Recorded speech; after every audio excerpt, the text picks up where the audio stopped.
Kings of Leon, California Waiting on XFM 104.9. Do you know what, Steve? We get emails and, we got our posters up around this show and people enjoy it. But I don't think we get the credit we deserve for picking the music. It's true. Because we're totally unplaylisted, and I don't know if people know about this, that mine and Steve's sort of first passion before comedy is probably music. We're really, we love playing each other sort of records and that. And maybe when we come back, we should do a show where there is no pressure to, like Carl doesn't press the buttons for us, pre-record it, where we just swap each other's sort of ideas for music. It'd be like the Ricky Gervais compilation tape.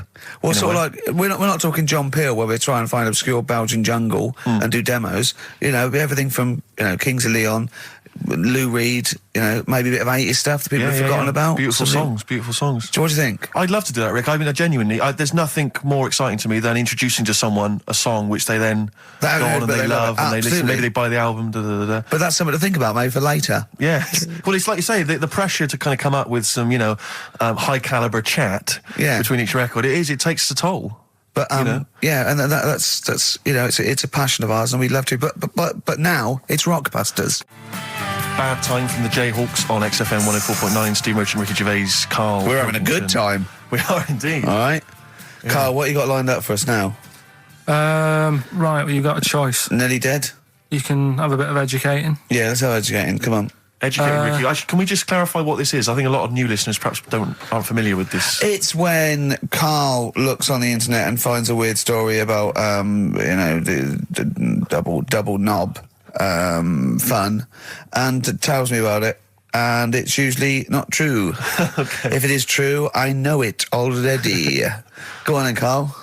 They're not really weird stuff, it's just stuff that's gone on. That's interested me, that's all it's about, and I educate about it. I should just confirm that we've had a number of emails that say the baby born without a knob and then having one transplanted from a baby that luckily enough had two knobs is apparently true. Right, listen. So, I don't question that you could be born with a deformity and get someone's, fingers, knobs, What I'm saying is, it didn't happen with the doctor goes, I'll leave with it. I don't believe it. That baby's got two knobs. Exactly.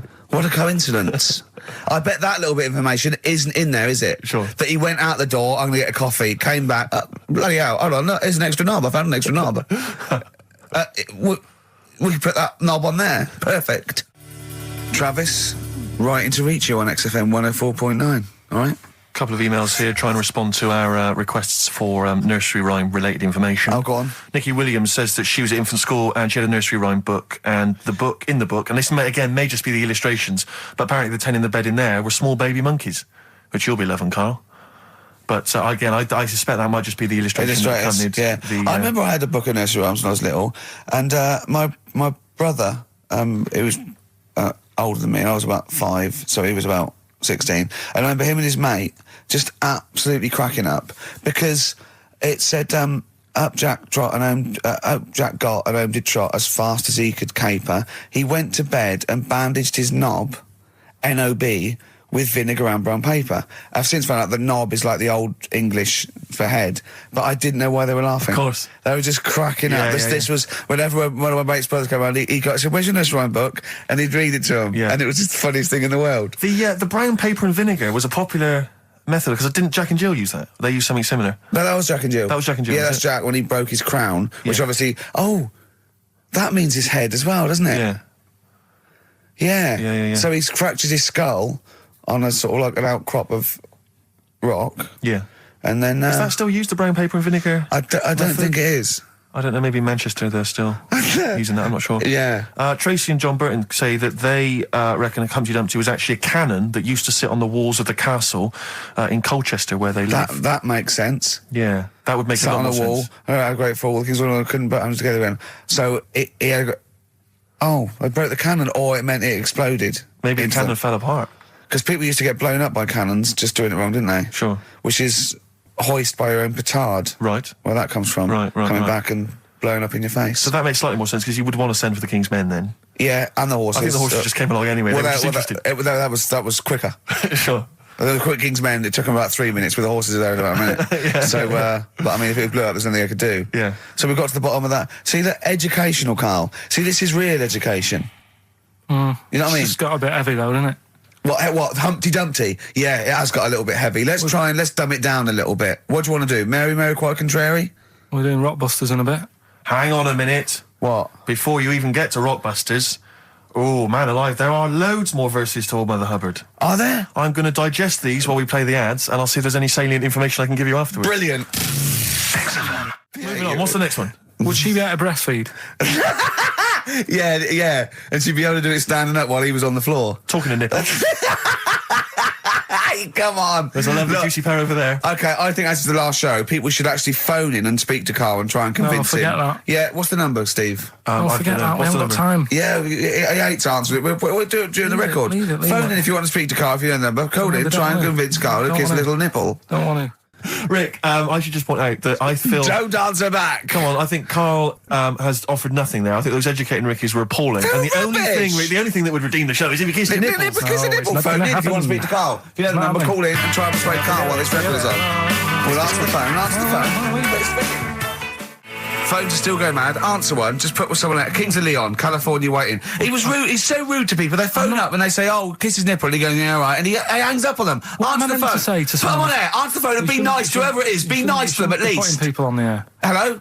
Carl. Yeah. Speak to Carl. Why don't you speak about that human monkey that was on the other day? Old news, man. How long have you been listening? Listen, can we forget the monkeys? What do you think of his nipples? All right, then just kiss his nipple then for... I'm not going to kiss his nipple. I'd do it for 500 quid easy. Would you? Yeah. But why? Why do you want me to do it anyway? What are you getting out of that? Oh, come on, mate. 500 quid. It's worth it. Yeah, but... He's got the money. You'll probably get more out of him if you want. It's not about the money, really. I can think of Suzanne. Suzanne, you come home 500 quid and go, there you go. Just kissed his nipple, 250 quid each. She gives me more. It's not hard. It's not happening. Right, it's not happening. Did you just cut him off then? Well, there's another fella there. Who's that? My name's Linda. Right. All right, Linda, you all right? What would make your day, Linda? If Carl actually gave it a lick, not just a kiss. Forget it. Go on. I think what else has gone on? Well, while you're thinking, Carl, I should just tell you now, you threw that question out earlier, why are ginger people historically mocked? We've had a couple of responses on the text, 83XFM. Again, as ever with XFM listeners, don't believe what they say, don't trust what they say. But one of them... Have we got any respect for anyone in the world? I'll get back to you.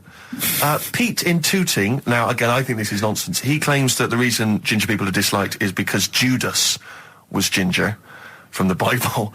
I don't know where he's come up with this idea. No, I've heard that. But are there a great many people from, the Middle East who are ginger? Well, that's probably why he stood out. Sure. And he was probably fed up, and he thought, I'll get him back. Yeah. Maybe... Unless he had his hair dyed ginger when he was on the witness protection scheme. Which presumably he had to go into after all came out in the book. What did he do? What did he do? He stitched him up, didn't he, to the Romans, didn't he, Judas? Did he do it for 40 pieces of silver or something? I'm not big on the Bible, but apparently... Incidentally, if you'd like us to stitch up any kind of Messiahs for 40 pieces of silver, just get in touch, 83XFM. We're willing to do that for you as well. But that's one explanation. There's another one here, which is, again, I don't believe this for a moment. It says, ginger people get a lot of stick because in Elizabethan times, people with ginger hair were told that their mother had slept with the devil. And that was why their hair was ginger. So there's two options. Maybe if you've got some more, you can any more spurious thoughts, then get in touch. The Pogues, Rainy Night in Soho. I hope there isn't a rainy night in Soho tonight, Rick. I'm sure you're one of those who agrees with me. So we just had an email here from a guy called James Lee. He says, hi, just writing a bit of info on the scientists in Antarctica. I'm a scientist who's just come back from one of the Antarctic bases called Halley. There are 15 people staying there over the Antarctic winter. The scientists are looking mainly at the atmosphere, things like the ozone hole and meteorology. Right. I think there are 6 scientists staying over the winter, as well as a doctor, electrician, mechanic and a carpenter and so on. And so he's saying they do listen, they have the internet, so they maybe could listen to the show on the internet. And if you get the chance, say hi to Francis and the rest of the winter is for me. Sure, no problem. Yeah, thanks, James. But yeah, there they are. That's what they're doing. That's what they're up to. But why are they asking you for a message though? When I mean, have these people got families and that, or are they convicts or? No, what do you mean? Of course they probably do get messages from their family. Well, why are you doing one for one? Is that... I mean, do you know, like you see it in, like porridge and stuff like that, where if someone's in prison and no one visits them, and they sort of look a bit fed up and that. Is this message that you're doing for like people who don't get a letter in the post from? Brilliant. So they put this on the shelf until someone doesn't get one. All right, Hargreaves? Yes, sir, I didn't get a message today, sir.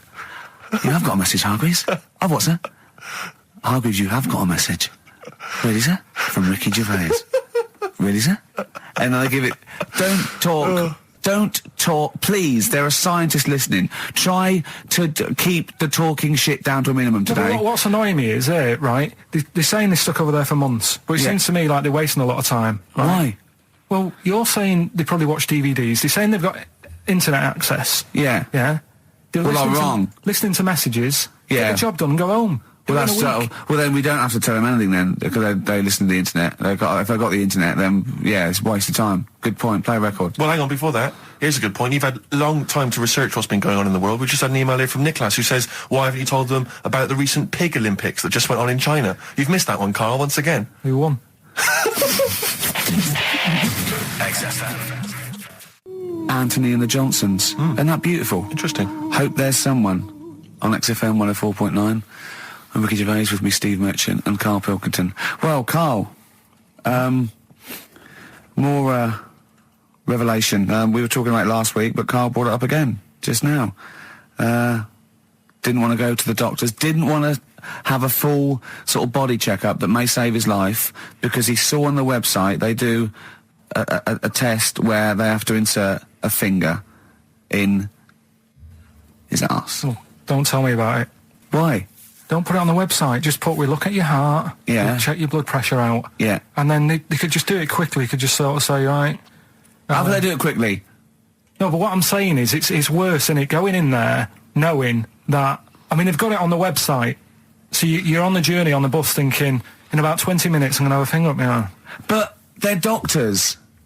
Yeah, but just They're not doing it for a laugh. They're not filming it with a two-way screen. They're not putting on boxing gloves so it hurts more. They're up. Oh, his prostate's all right. Out again. Out again. I'm just saying, in the day, the sort of... Do you think they're in the pub going, here he comes? It's Pilkington. I had my finger up his arse today. Do they allow ladies to do that? Do they allow female doctors to do it? Of course they do. They're doctors. No, that's worse. Then. You're sounding like him. No, I'm just interested in, because, do they allow female doctors to do the finger up the arse thing? Well, of course they do. They're doctors. Forget the female and male. They are doctors. Right, do you know any female doctors to do that? But what I mean is, isn't it a bit like if you're being searched at an airport, and you're a woman, they send in a woman person to search you. They don't send in a bloke to do it. Is that the same thing? Yeah, they probably trust someone who's gone through 6 years medical college not to be taking the piss as opposed to a fat security guard who couldn't get anything else. Do you know what I mean? You're talking about there's doctors all the time coming out in the papers, they gave them this so they could look at their boobs or whatever, or, it's all, you're always hearing stuff about dodgy doctors. But what I'm saying is, the reason why they do that security, because there's lots of security people, and they can, for your own, for the, your own modesty, there's a female one to search females and a male one to search males, and that's fine. But there's not like 4 or 5 GPs to choose from, and you go in there and you go, is it your arse and testicles? Do you want a bloke or... you accept what if they've got it. long fingernails? They don't have long fingers. What do you think this female GP looks like? She's sitting behind the desk like Cruella de Vil with cleavage and long red false nails, going, "Hello, love, bend over. This may hurt a little bit." There's gloves and Vaseline. I don't believe there's 2 of you now in the room, Karl. They're doctors. They have to. What would you rather do than put the hand down your throat and round your alimentary canal to feel your ass? It's a quicker way in. You seem to know a lot about these doctors who stick fingers up people's asses. You're a very well-informed gentleman about this sort of thing. Well, say if they did find something, yeah, would you then have to get like a second opinion, so someone else's finger? Well, no. They test it to see if there's anything suspicious. That it's usually a swollen prostate, which can be anything. So they catch it early, and that's it. They feel up there. But if you want a second opinion, then the same doctor will just stick a thumb up and have a feel around then. Yeah. So it always works in the same way. Yeah. Well, if there's a doctor who can, I don't know, put me at ease. I mean, surely there's another way around it.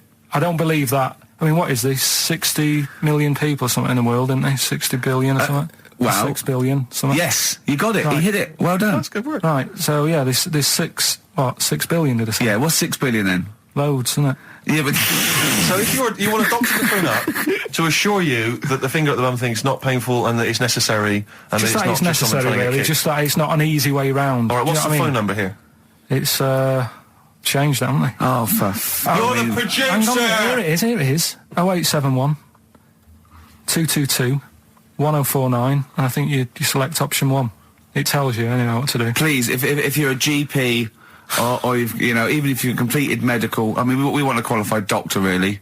Anything else is not good enough for Karl Pilkington. We'd love to. You can ask him all the other questions because you know, Karl, as I said last week, he doesn't feel his own testicles because he doesn't like the feel. Yeah. So, you know, I'd like a doctor to explain to him how necessary that is. And this is truthful as well. I've got very slight pain around the genital area at the moment, and I think it might be some kind of groin strain, but I'm a little bit anxious, not entirely sure Yeah, what it is. you've been with me twice when I've gone along to get them checked. Yeah. And I go, oh, what's that? Yeah. It's terrible. I mean, but, you know, it's usually... You're I think you're in a pretty low risk, aren't you? I'd hope so. You're coming out of the 20s. I think testicular sort of... I shouldn't be doing this. I'm not qualified. They told... All they said was to me, sort of like, it's 20s and 50s. Mine- So we're in... Mine sort of felt like they dropped a bit the other week when I was on holiday. I don't know if that's like when you're relaxing or I was wearing shorts a lot. How far? If it's 2 foot, it's too far. I was having problems walking.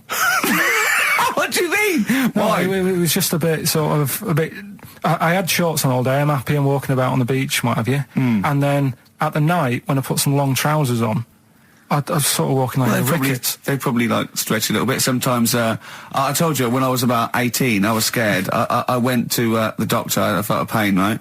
And because I was doing biology, I thought I'd show off this doctor. I said, I've got a pain. I think it feels like it starts in the epididymis and goes up through the urethra either. And he went, Finger up the arse. he said, your jeans are too tight. They're squashing your balls. So we want a doctor like that. So what's the phone number again? It's 0871 222 1049. A qualified What do you doctor. mean your balls drop though? We've got to come back to this. I don't know, they just felt like, it's not too bad at the moment. I was alright on the way in, but it was just... I feel twinges all the time, but you never know whether it's just because they're no, in... but they felt like they weren't my own. Do you know what I mean? They sort of felt a bit like these are... There wasn't a bloke standing really close to you, was there? And You didn't get them mixed up, did you, on the way back? On the flight back? felt Someone a bit else has got more- them. Take a leaf out of nudist books. They just walk around. They've got nothing on it. it. About nudists. Why? Well, let's play this ad break and that. And Have you had another encounter? if we've got time, I'll tell you about it. Have you really? Oh. XFM. Right, we've got who's that on the line? It's Rob. Rob, and are you a doctor? I'm a final year medical student. I'll be a doctor in 2 months, touch wood. That's close enough, isn't it? Yeah. Excellent. So, where do you study? Do you want to give more details, or do you want to remain anonymous as you're calling in to I talk? study at Barts Hospital. All right, great. So, why do GPs sometimes put their finger up a man's anus? To see what's there. You know, if you've got hemorrhoids, if you've got an enlarged prostate, you know, it's either that or they stick up a big tube and have a look up with a light. What? And it's easier to do that. Now, are you dumbing this down for us, or are you going to fail your medical exams by saying stick up a big tube with a light? I'm dumbing it down. Okay, come on then. We're all intelligent people here, and Karl. So you tell us what's that called? It's called a sigmoidoscope. Right. Nice. That was a clever test, wasn't it, Rick? I think he was a real doctor. Yeah. 12-inch long tube that they can put up there. So, Karl, would you prefer that or a finger? Well, so do they sort of do the finger first, and then? I mean, at what point do they say, "Hang on, we need a light here"? I mean, It's normally if there's something wrong. but so if I go then, say if I go to this well-known clinic, right, and Yeah. they go, yeah, the art's good and that, yeah, finger, there you go, and then they go, hang on, I'm going to go and get me light and tube. I could start worrying then because they've sort of found something. And they're not likely to go straight in with the tube. They'll probably send you off some tests first. But Carl, there's nothing. But you go to these places to put your mind at rest and to know where you are with your health. I mean, it's not that you go along. That's what most people worry about. They think that because I'll go along and they'll find something. Well, one, that's illogical. It doesn't heighten the fact they'll find something because you go along. And two, if they do find something, it's a good job you went along. I mean, I'm a hypocrite because I don't go to the doctor, but you know, I've had that Carl, done. you should be concerned if when they shine the little light in your ear, it comes out the other side of your ear. No, the other ear comes right out the other side. That's when you should be worried. But Rob, right, you said then, if they find something, they send me off for some tests. Why can't I just have the test without that and cut out the middleman?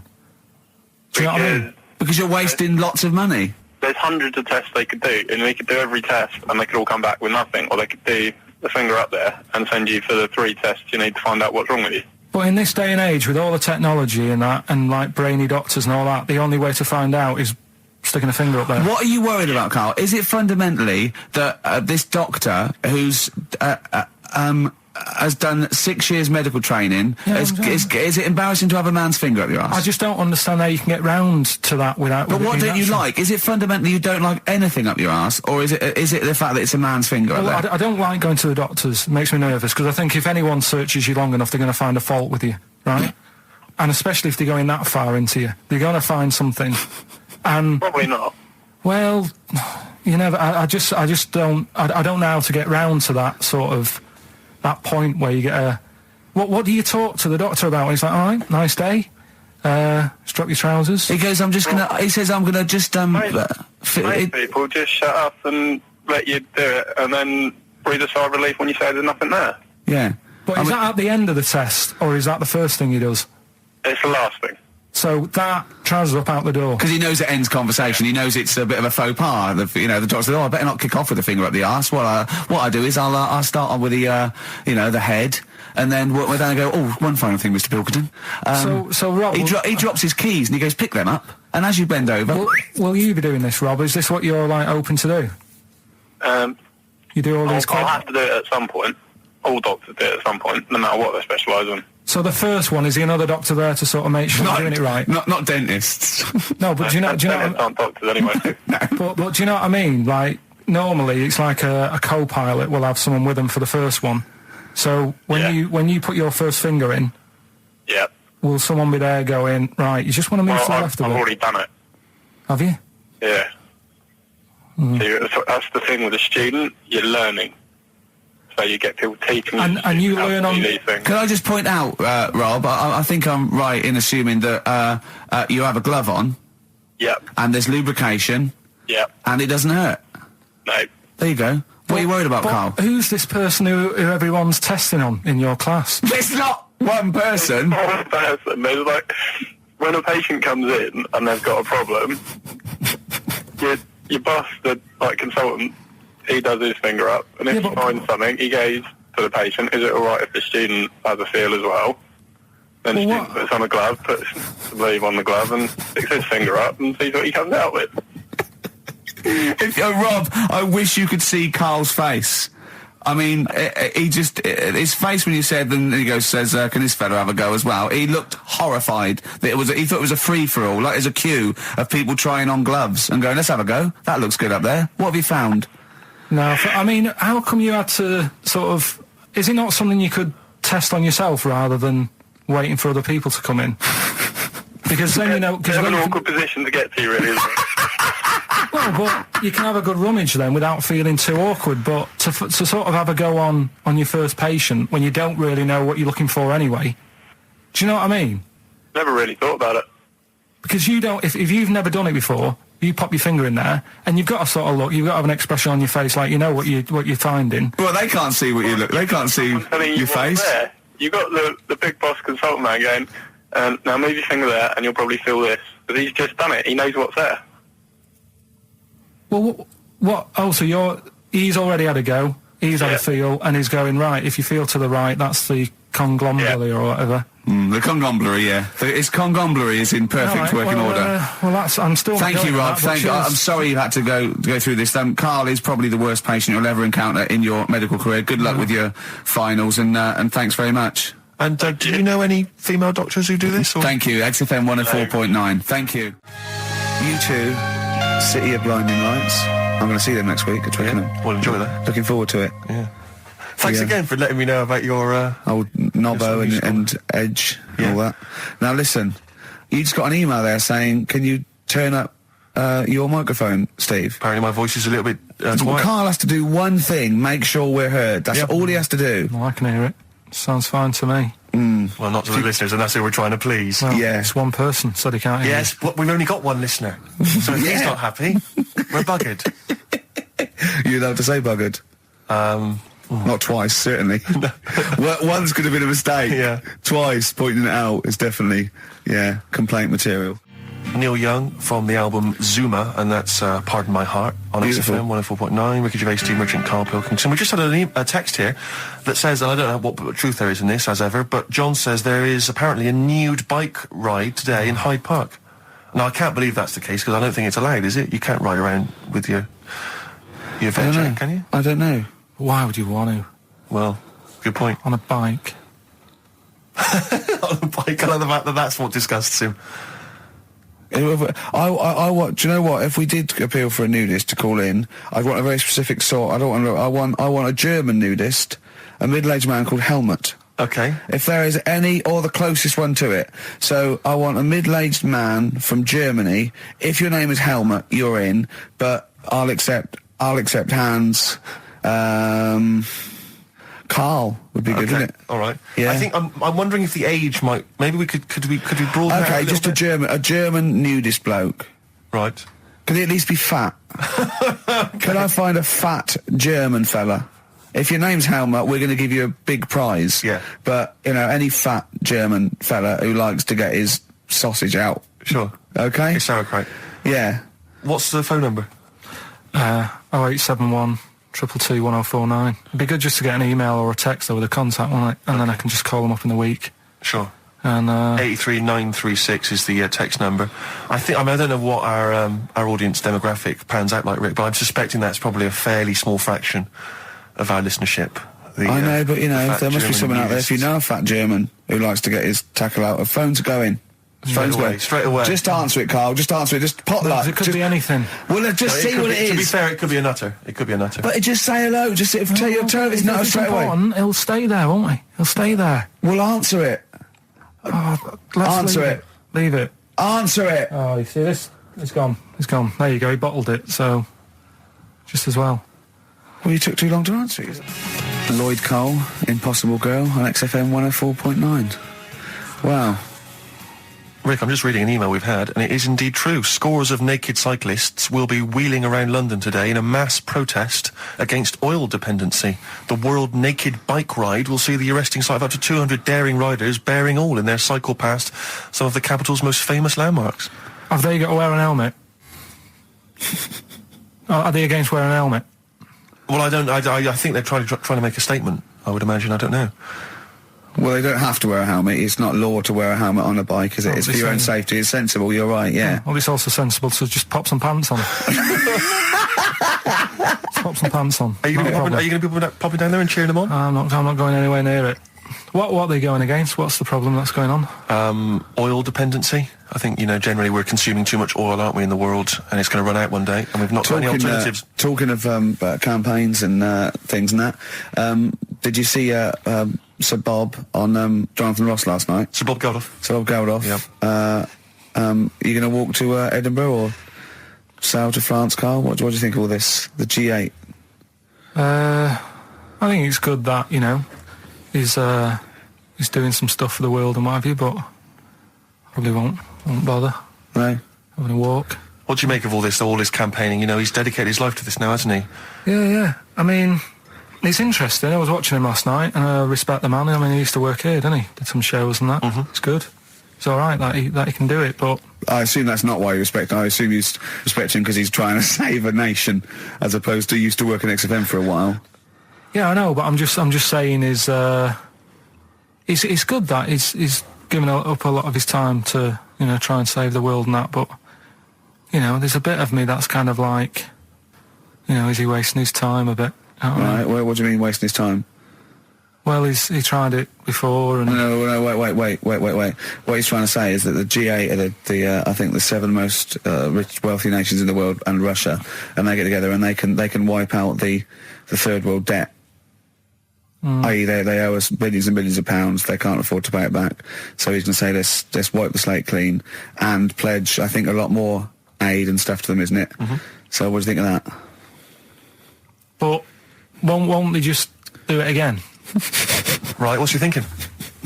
No, I just mean... I knew I had a little diamond in the rough here. I mean, obviously, I admit, I brought this up because I really wanted to know what Karl thought of it. Sure. Yeah, I had ulterior motives. It wasn't just for awareness, for the very worthy cause. It was because I know... Look at him looking at me. Look at him, he looks at me like a cat. Honestly, it's like there's nothing behind those eyes.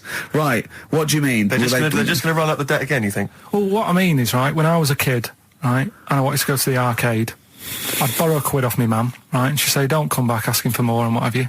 But I'd have a go on a pinball machine or whatever, game on a fruity, and then go back, and she'd go, can I have some more money? And she goes, I gave you a quid before. And I go, I know, but I'm on holiday. And she goes, there you go then.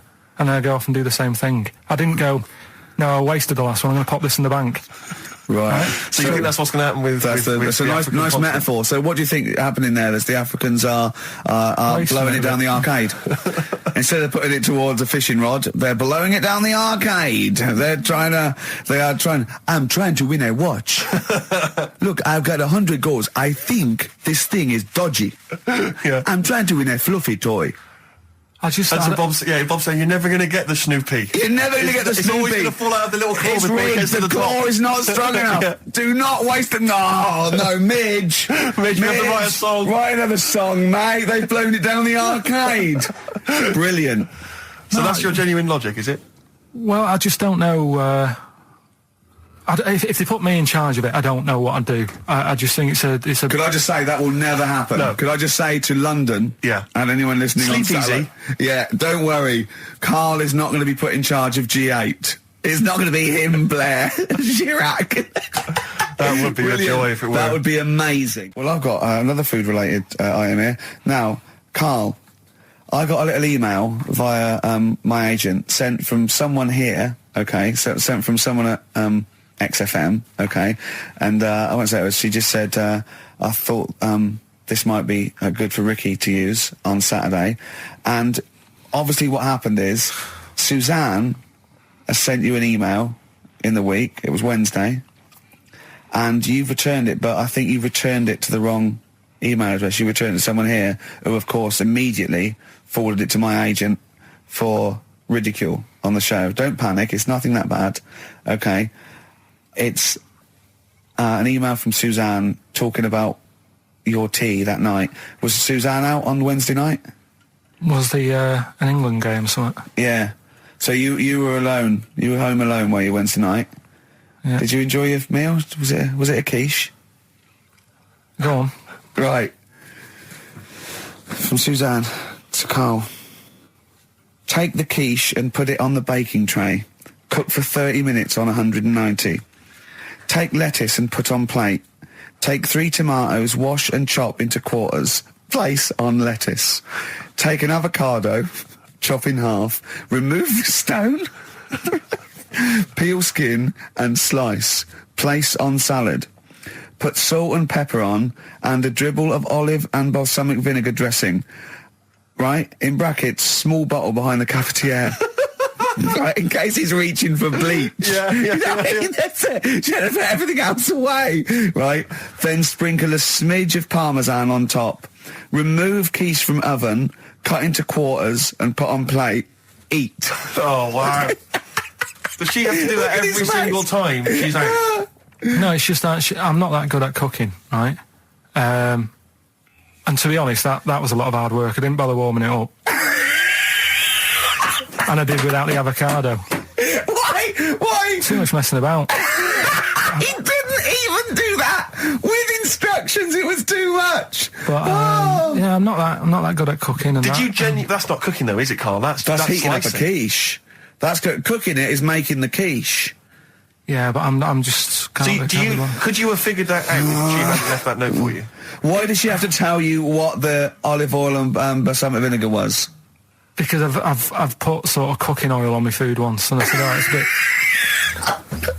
It's ever since, right, years ago... I'm gonna die! Years ago... Oh, God, they're leaving Mr. Magoo at home! It was ever since I put sausages in the toaster that... What do you mean? I nearly set the What do flat on you fire. mean? Because, do you know, like, when you're grilling food in a pan and all that? Yeah. Sort of sausages spit and it goes everywhere, doesn't it? And it makes everywhere greasy. In the toaster! So I thought, well, just want to warm them up. Yeah. Bung them in the toaster. Yeah. What And happened? she sort of caught... They Well, got she, stuck and they sort of caught on fire, I imagine. she came in just as I was sort of plunging it, and Matty came in from work. She said, what are you doing? I said, I'm in sausages. Well, the oven isn't on. I know, they're in here. What, you turn it off? Panicking and that. But I've never been into it. I've never been into cooking and that. At school and stuff, I didn't bother doing it. Oh, every time Suzanne comes home, she must think, please be the house still there. Yeah. Please not let me hear a fire engine as I come round this corner. Oh, God. She comes and goes, oh, God, thank God. I bet she's always happy to see you when she gets home and you haven't burned the place down or introduced some howler monkeys or something. Unbelievable. What I find extraordinary is there are people who are in sort of care in the community who don't need instructions No. on how to prepare food. Oh, they do. They can do it. Yeah, you show them once. Yeah, they and they've do. learned it. Whatever you do, don't put sausages in the toaster, Johnny. Do you know what I mean? Yeah, and they've don't- learnt it. They don't put sausages in the toaster. Yeah. They put their fingers in. But, yeah. Landed Ben Folds on XFM 104.9. We've had an email, Rick, from Simon Whittaker. He says, he's throwing the question to Carl. Have you seen the video for that Ben Folds song where there's apparently a monkey working the sound desk and shifting the piano? So, yeah, you want to check that out.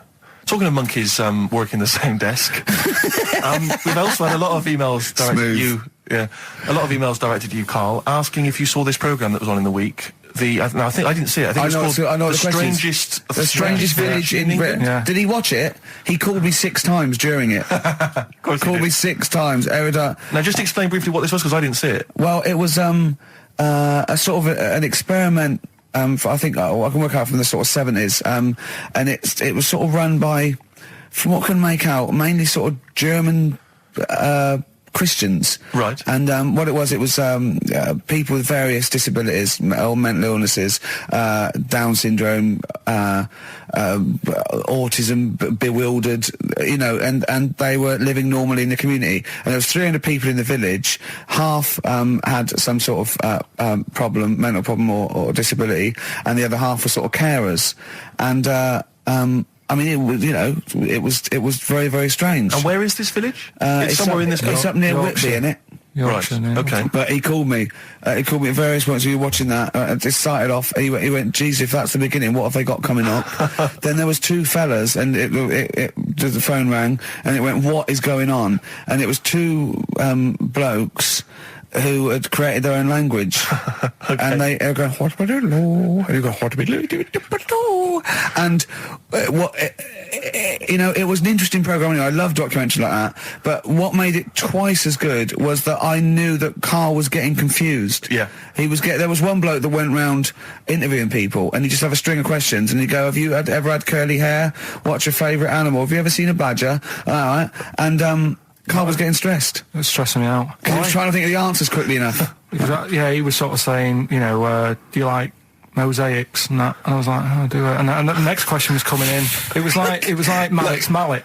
Do you know that sort of that word association thing? I was stressing me out. But he said he wanted to go there. He actually said, could I go for a holiday there? And I went, well, I doubt that. I don't know. Maybe you could go on a visit. That would be great, wouldn't it? For Carl to walk in there. But the thing about it would be like, Carl would be the ruler. He'd be the king. It would be that in the kingdom of the blind, the one-eyed man is king. I mean, he would just dominate. I don't know. There were some of them were quite clever. Really? Yeah, I don't think he'd. I think he'd probably be average. Yeah. I don't think he'd. Okay, he'd just blend in. No, I don't think he'd shine. Because a lot of them were quite good at some things, weren't they? He didn't like the angry bloke who punched him. There was this really sort of sweet Down syndrome woman called Nan, and she hadn't hung her coat up, and this angry bloke was going, if you don't hang your coat up, I will. And he punched her, didn't he? Yeah. And poor Nan got it in the neck from everyone. There was another woman bullying her, wasn't he? Yeah.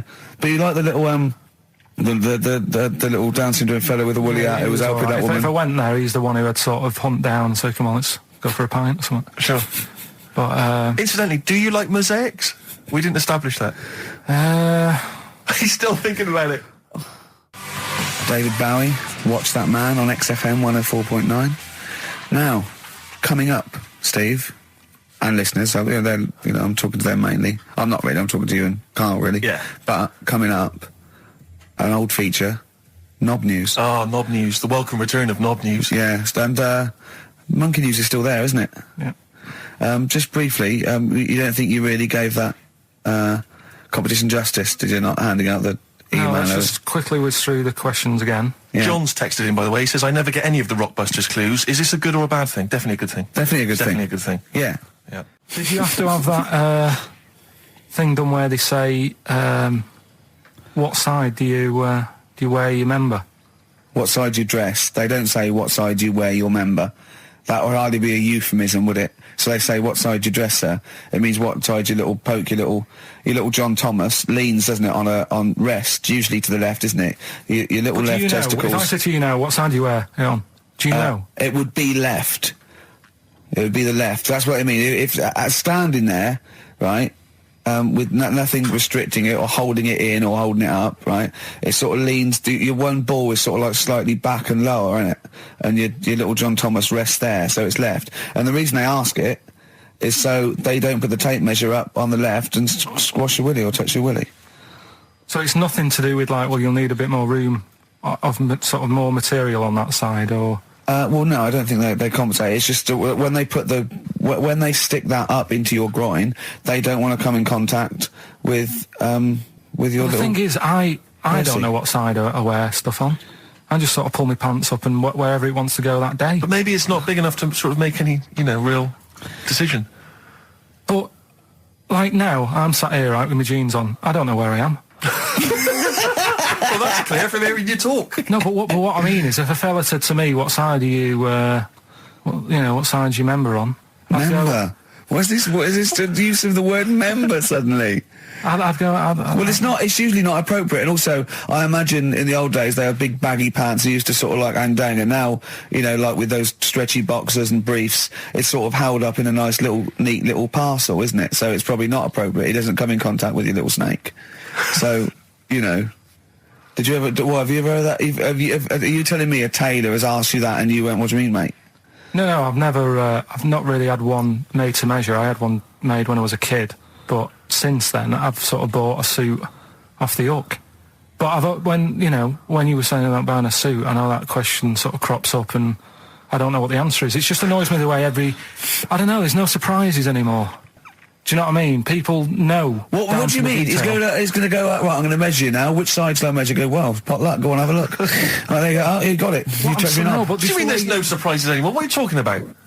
Everything you say is a surprise. Everything you say. Every opinion you have is a surprise to me. What I mean is, why aren't people just happy just to go, well, depends, doesn't it? I'll just pull the pants up wherever it wants to go. I'm happy. What do you mean? Why is this such a big issue? But Carl, when they ask you this question, they're not making a note of it somewhere. It's not statistical research to find out what the kind of common leaning is. It's a question so he doesn't touch it when he's using his tape measure. Just be careful. But he is being careful by asking the question. But what's wrong with him touching it anyway? If it's only like a slight. Fair enough. But if he just sort of, knocks it a little bit, you can just go. Do that again? To me, it's the same as the prostate thing. It's just happening all over again. But the doctor doesn't go, oh, what side's your arse on, sir? Trying to avoid the arse. He wants to go, he knows where your arse is and he's aiming for it and he wants to get it up there. He's aiming for it for a good cause. This little fella's going, well, I've got to measure his leg. I don't want to touch the knob. I'll just ask him, sir, do you mind telling me where your cock is so I can avoid it? It's a big difference. But like I'm saying to you, I'd have to have a look first to let him know. I don't know where it is now. I don't know. It could be the left, could be the right. Are you telling me you don't know where your knob is without now? looking? Well, what do you mean without looking? How could... Well, you're saying it as if like... Should we have a guess? Well, have a look and tell us where it is. What are you wearing? What sort of pants are you wearing? I've got my jeans on.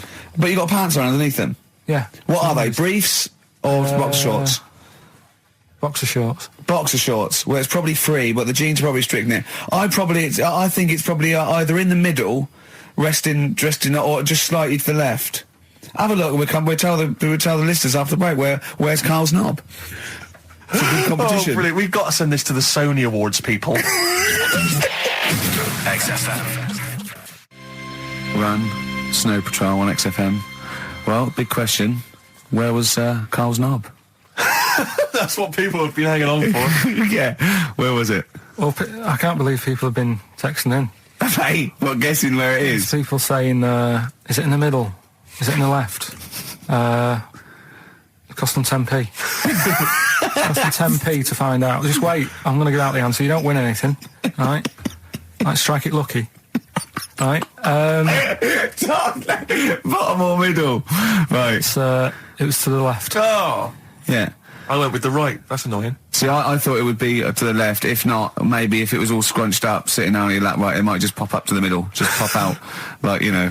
Well, next week we'll be finding out where yours is. Where's Ricky's bollocks? Landed, Mr. Ben Folds. We've landed on XFM 104.9. Ricky Gervais, Steve Merchant, and little Karl Pilkington, and his magical little manky, round, baldy head. He was described as a wacky mank in one of the papers this week. Really? Brilliant. Well, remember we were talking about it last week about he came round to my house and I popped out my Mr. Johnson, Sure. to take a little look at. And his two that made daughters. the papers. That Right. made the papers. Wow. What paper? It wasn't front page of the Times. It must have been like the Daily Star or something. Just squeeze Live 8 in Yeah, the second, yeah. on the second page. Yeah, so wacky mank. Wacky Mank. That's Wacky great. Mank. Wacky Mank. We had an email from someone that reckons they remember you from body popping round Salford way. Yeah, Eccles Precinct, apparently. You know that, don't you? 1985. I wasn't doing it round there, though.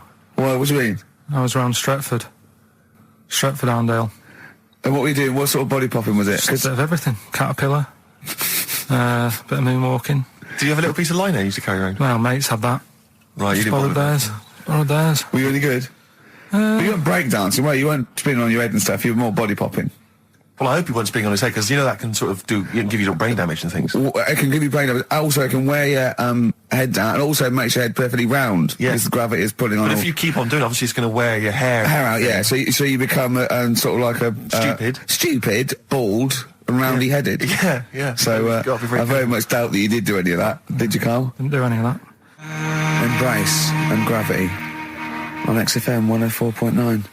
We've had a couple of texts. People obviously can text in 83XFM. That's the text number for the big quiz that's coming up shortly. Rockbusters, still your opportunity to win some of those cracking prizes.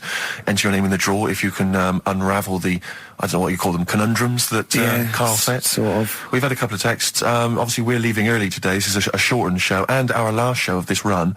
But we've got to leave early. We've got to go down and try and make poverty history. But Rob's texted and he says, only an hour and a half today. Well, poverty does have some benefits then. He's a fan. He understands the show. Who was that little fella that used to write in who hated the show? Oh, I forget his name. I haven't heard from him for a while, actually. I don't know what happened. No. Maybe he realised that if he hated the show so much, the obvious thing to do was to switch off. Maybe that finally dawned That's on him. annoying. What's his name? Someone will remind us of his I name. like people who hate us to carry on listening. Yeah.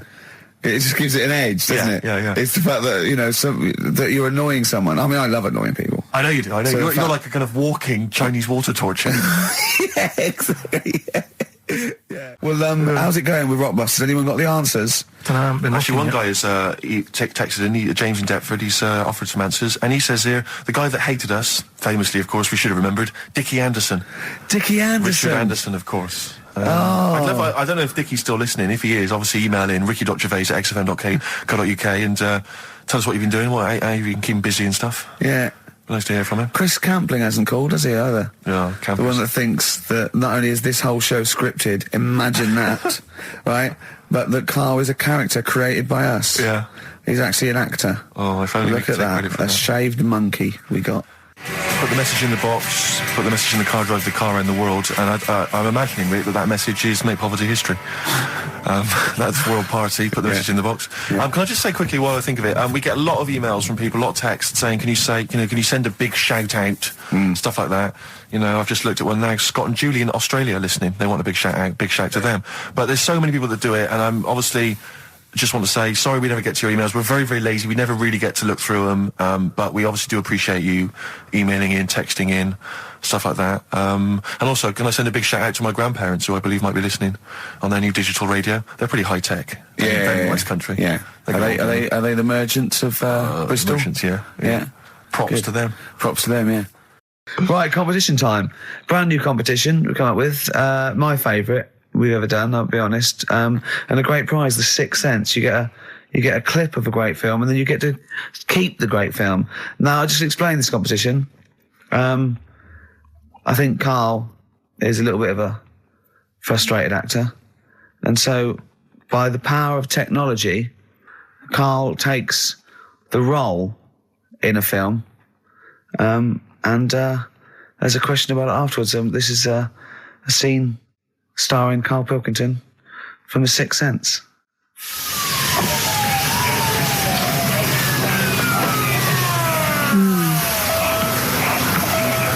Jeez, I hope nobody got hurt. Be all right? You're very quiet. I'm just thinking about stuff. That's all.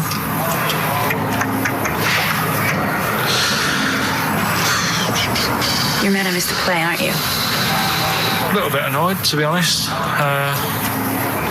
Went down a storm playing the drums in Little Donkey, but your loss.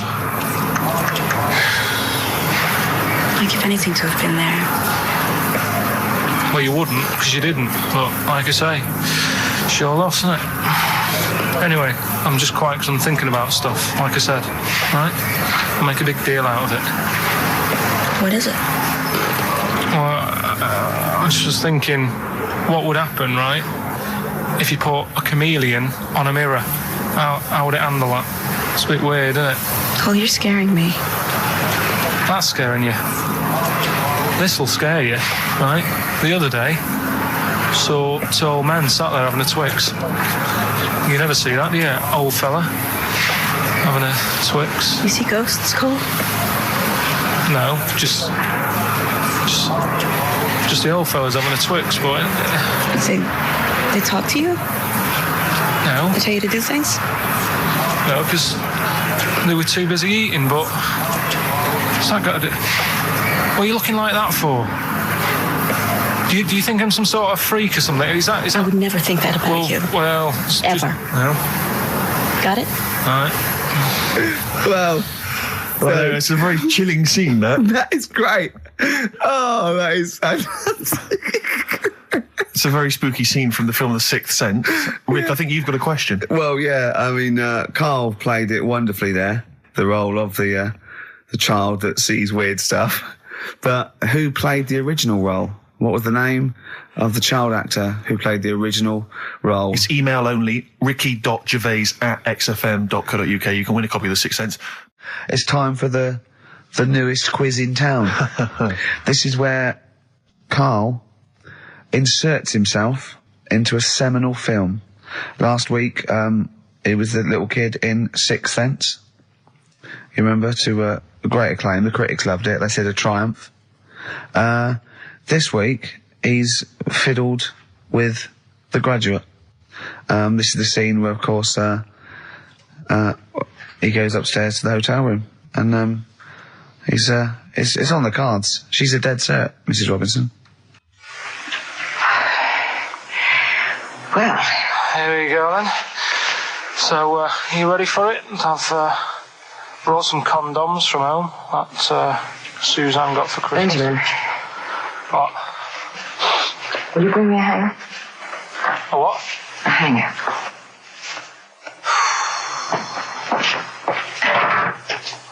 Tell you what, I've got wood. What? Just saying, I've got wood. I've got metal ones as well. What sort do you want? Either one would be fine. All right. There you go.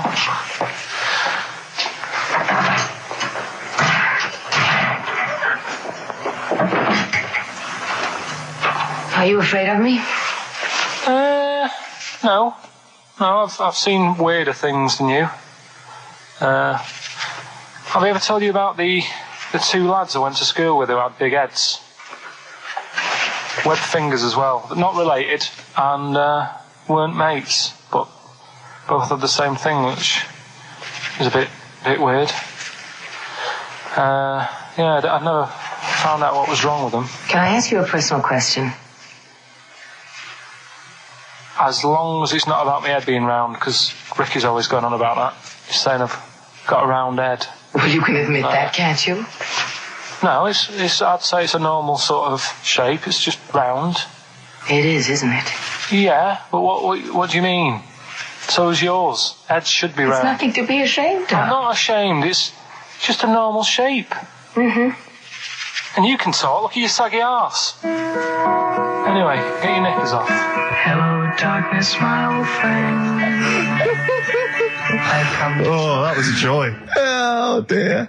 It was an absolute treat. Now, I should say that obviously the prize is a copy of The Graduate. Now, bear in mind that XFM is giving away these prizes. Yeah. Carl is so cheap that he wouldn't even buy it on DVD. He's bought it for $6.99 on VHS. It'll be panned and scanned. It won't be widescreen. There's none of the extra features that you get on the DVD. Oh, look at Carl's face. He's gutted. Carl, did you pocket the rest of the cash? No, I have to use my own money to buy these, right? What, you're using your own money to give this stuff away? Yeah. So I had to go and buy that. XFM is so cheap, I I know. understand. Right, I know. and it's not worth having it on DVD, is it? 'Cause Why not? It's an old film, so. So the quality is like, do you know what I mean? They can't really tidy it up. Of course they can. They do it from a print. They don't do it from the video. They don't get the video and go, let's make it into a DVD. An old Betamax copy that someone had knocking about. Well, anyway, you It's the can. same film, though, isn't it? Fine, okay, well, yeah, you're right. it is Yeah, the same but anyway, film, yeah. you can win $6.99's worth of The Graduate. The question, and it's email only, Steve, it's not Steve, it's ricky.gervais@xfm.co.uk. The question is, name the actor that Carl was taking the place of in the film, and of course the actress that he's performing opposite. ricky.gervais@xfm.co.uk. Lovely. Something else we're giving away. Go on. The Shining. It's just more throwing away, isn't it? Once again, Is it on video? Once again, it's on VHS. Just because you buy it out of your own money, Carl, stop being so mean. And I want to watch it tonight, because it's one of those films that, So you're going to watch this video, and then you're going to send it to someone as a prize. yeah, it's one of them films that... Oh, sorry, what, you just said yes to that without blinking. Oh, yeah. You don't think, like, Les Dennis doesn't have a quick go in the car on Family Fortune before he gives it away? It costs Jim Bowen has $5.99. a go at those his and her towel racks. It costs $5.99, Carl. Okay, this is Carl in the classic The Shining. And what's the question? Well, we might ask that afterwards. Okay, then. Fine. Still trying to write the book, then? Yeah? Yes. Good. Funny, someone told me the other day, weird thing about a typewriter, the top row of letters, the longest word you can write is typewriter. I'll just show you. That's weird, isn't it? It's just the typewriter being... You're not in the mood, are you? You're in one of those grouchy moods again, that you get into when you're writing. Not being grouchy. I just want to finish my work. Yeah, it's just being a bit funny, a bit offhand and that. Let me explain something to you. Go on. Whenever you come in here and interrupt me, you're breaking my concentration. You're distracting me. And it will then take me time to get back to where I was. Understand? Yeah, but I just was coming in to try and cheer you up, you know, if you... I mean, I'm full of ideas as well, you know, if you're having a problem coming up with stuff, got loads of ideas you could write about. The other day I read about this hairy Chinese kid. What do you want me to do about it? No, it's just that it could make a good book, do you know what I mean, sort of following round. That's swell. Well, I'd buy it, you know. But if you don't want to know, don't bother doing it. But, do you know what I mean? It's just hairy Chinese kid. It's weird because they're not normally that hairy over there. Yeah, this kid cakes in it. But if you don't care... I wouldn't touch one hair on his goddamn little head.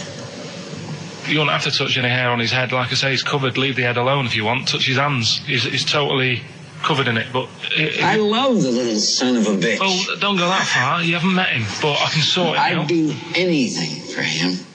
I don't think he'd expect that much. Just take him to the barbers 3 or 4 times a week. You know, he's a good little kid. In fact, I'll do it. I think I'll write a book on him. Yeah? How do you think you can handle that? Yeah. You're not too busy, are you? Well, yeah, I'm pretty busy. I've got to sort out some monkey facts for the show this Saturday, but I reckon I can still... Why don't you start right now and get out of here? All right. I will. If you're going to be like that.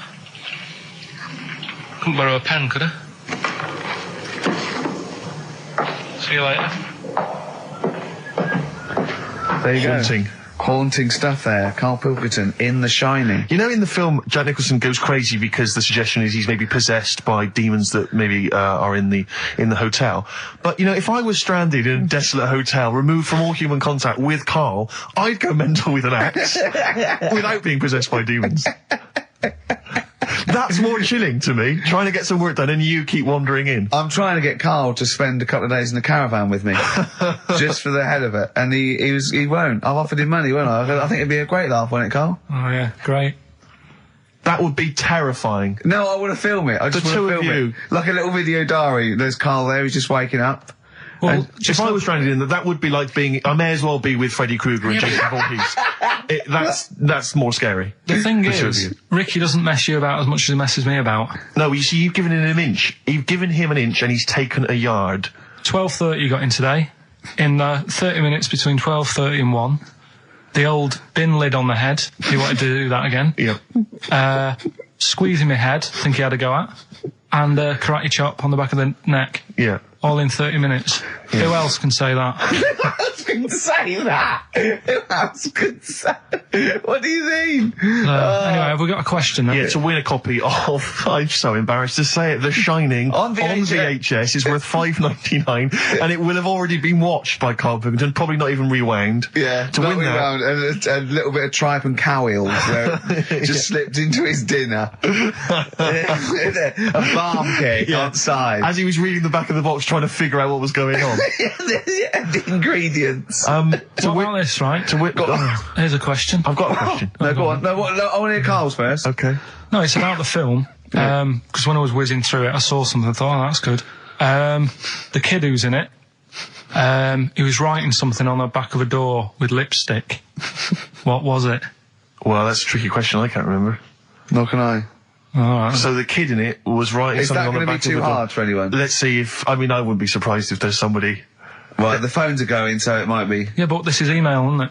All right, Ricky.Gervais at xfm.co.uk. What was being scrawled on the back of a door by the little kid in The Shining? To be honest, if you know that, it means you've probably already got it and you've watched it about 8 times. Yeah. Fair enough, though. All right. Right, we've got to give away another prize. Yes, you lucky people. For those of you that haven't seen it and do not have the requisite £4.99 to buy it yourselves, you can win on VHS cassette, panned and scanned. Billy Elliot, the special edition, includes bonus documentary, The Billy Elliot Boy. Oh, and, I'd like to see how they really sort of made that film. Exactly. Well, it's the hit film Billy Elliot, and you can win that on VHS. Because, Karl, I assume you have included yourself in an excerpt from the movie. Taken a scene from the film. Who do you play, Billy? I'm playing the part of Billy. Brilliant. And we'll have a question at the end of it. Come on. Brilliant. 2, 3 part of Aubrey and Alright. Just been down the valley. So I don't know where you... What are you looking like that for? What's wrong with Bally? What's wrong with Bally? Yeah, well, what's wrong with it? It keeps you fit and that. What do you think, Auntie Nora? You think about me doing Bally? I used to go to Bally. There you go. She used to go to Bally. Used to say I could have been a professional dancer if I'd had the training. Bet you were pretty good, weren't you? Wasn't the time you had wind for 5 minutes, was it? But you well glided across. Well, you just shut up! What's wrong with Bally, anyway? For girls. Not for lads, Billy. Lads do football or... Well, I've done that, yeah. Boxing or did that for a couple of weeks, so... Wrestling? Wrestling? Yeah, wrestling, yeah. Oh, friggin' bally. Well... Don't worry about it, anyway. Just... Is it alright if my mate Wayne stays over tonight? He just wants to sleep over. He's just coming over to... Wayne, sleep? Yeah, he just stays over. I'm not gay or anything, he's just... I don't fancy him, I'm not... Yes, you do. I don't. Yes, you bloody well do. What, just because I want my mate Wayne to sleep over and I've started doing ballet, that turns me into a gay man, does it?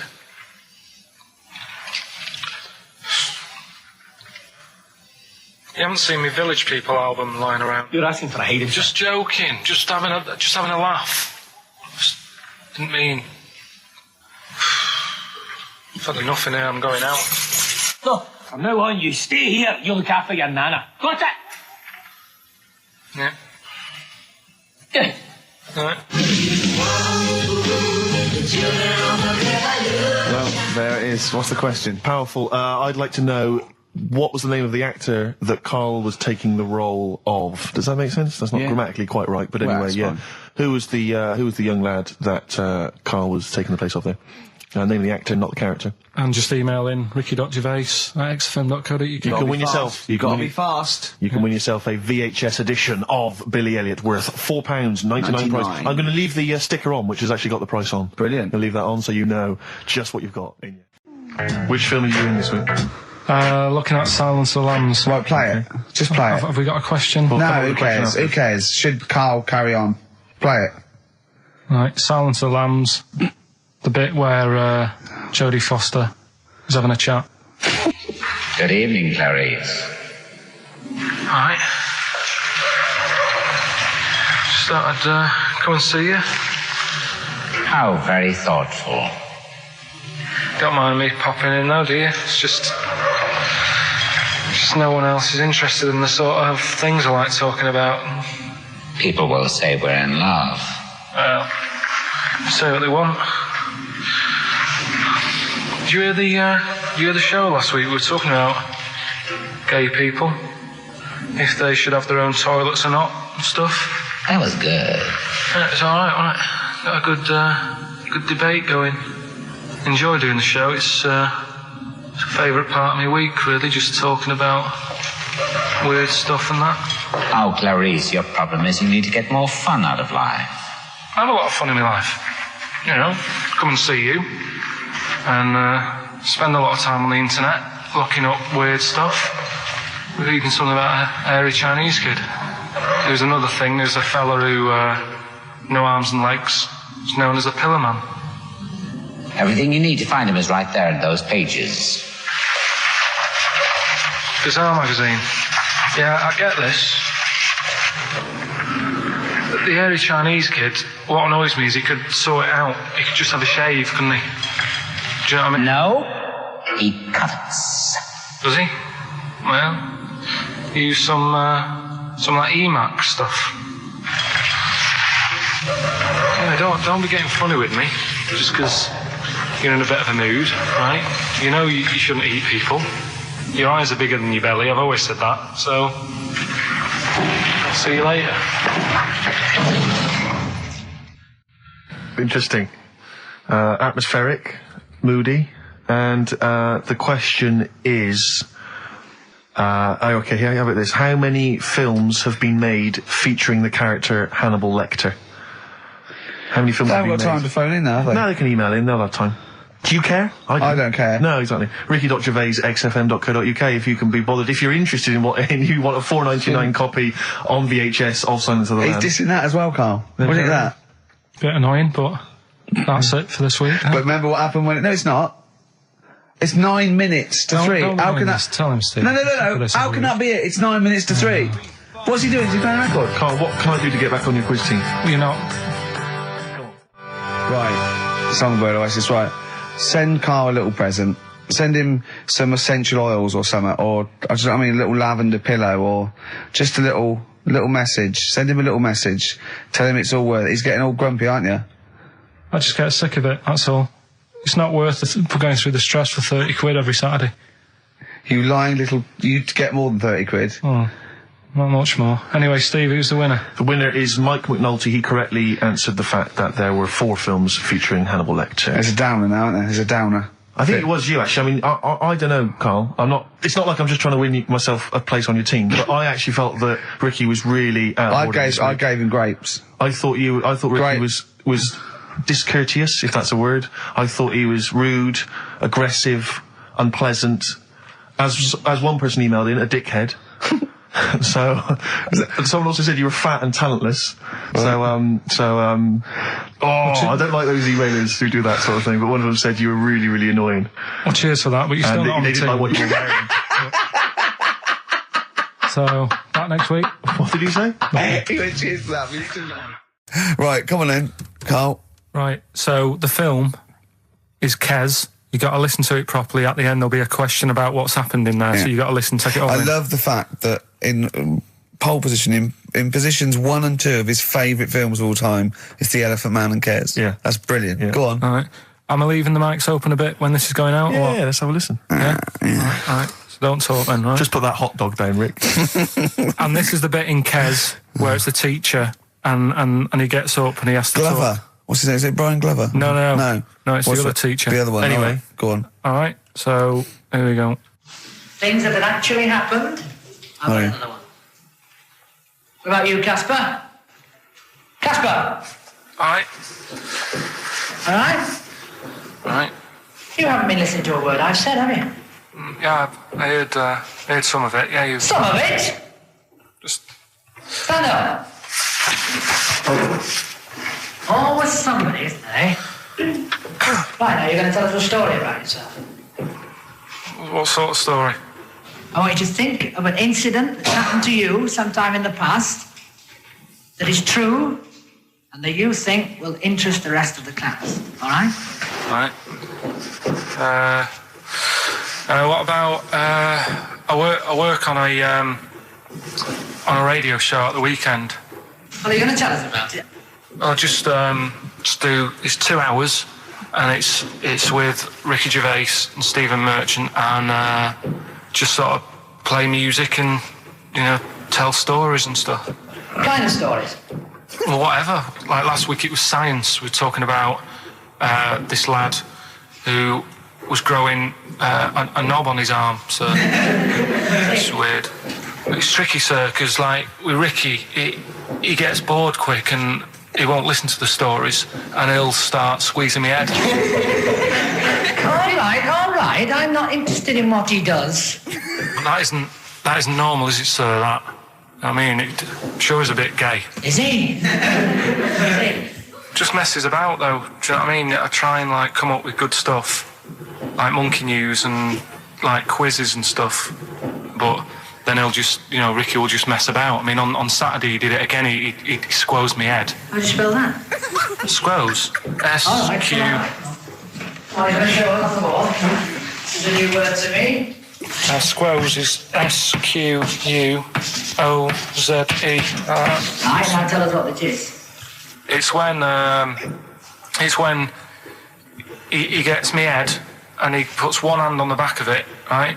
And he puts the other hand on the front of it and he just sort of swivels it. Swivel, right down the Oh, swivel's not it's spelled S-W-I-D-R. How many times a day? How many times a day does he swells it? It depends what time he gets in. If he gets in about 12:30, he could get a good 3 in. But I think, I don't really want to talk about. Don't you? Well done, Billy. Big hand of applause. The effort. Yeah. Wow. That's the best thing you've ever done, Carl. So that's Kes, right? Yeah. Got some good prizes there. Not bad, yeah, good stuff. Question is, how many times did I say Ricky can get, how many head squeezes can he get in before the start of the show? Right? So if you were listening properly, the answer's in there, right? And got some good stuff there. Got some DVDs in there, and some CDs, including some Jimi Hendrix stuff and other odds and ends. Good stuff. Brilliant. And just text in 83 XFM. All right? I'm excited, Steve. It's that time. It's that time of the week. Go on.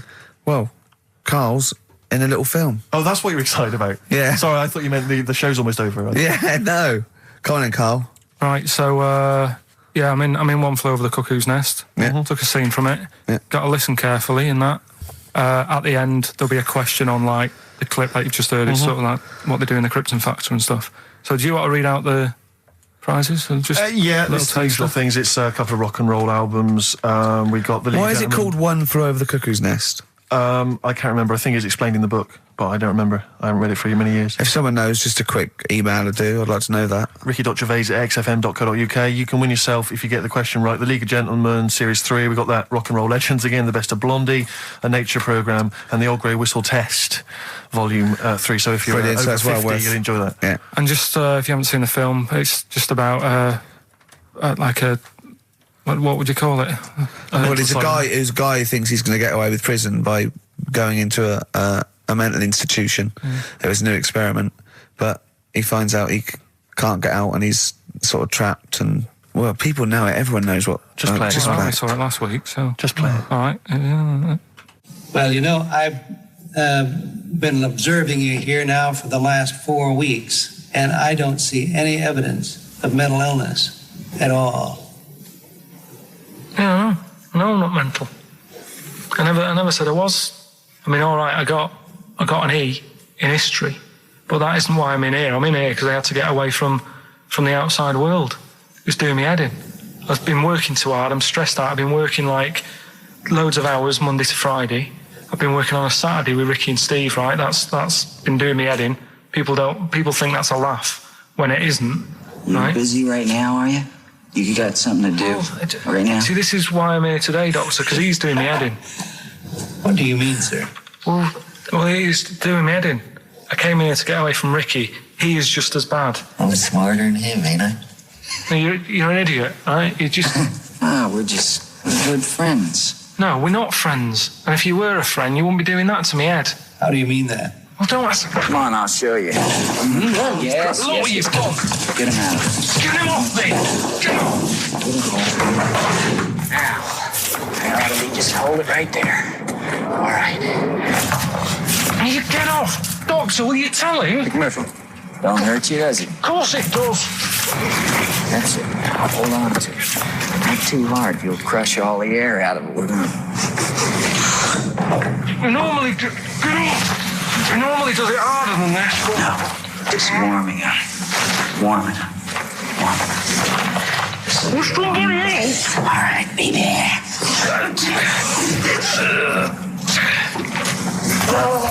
Get off! See what I mean, Doctor? That's what he's doing every day. The state of this. I don't know why you do it, because it's not as if you're going to crack it open. But I tried, didn't I? God damn it. At least I did that. I love it, the effort. Yeah. It's almost, I wonder if it's almost a strange premonition of the future. Yeah. You in some kind of home. All right, well... What's the question? Little question, then. What result did I get in history? Good. All right. Yeah, well, tricky one, that. ricky.gervais@xfm.co.uk. I'll text. Will we take text? I can't really bother to check the texts. All right, then. Here you know. Thanks for that, Rick. Sneezy. Yeah. All right, I'll play...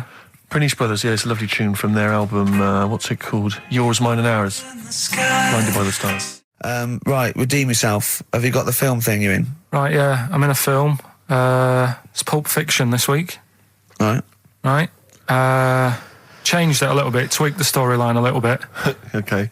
It's just... To make it better, yeah. It's just do you know, I've talked about Suzanne's hair and that? Yeah.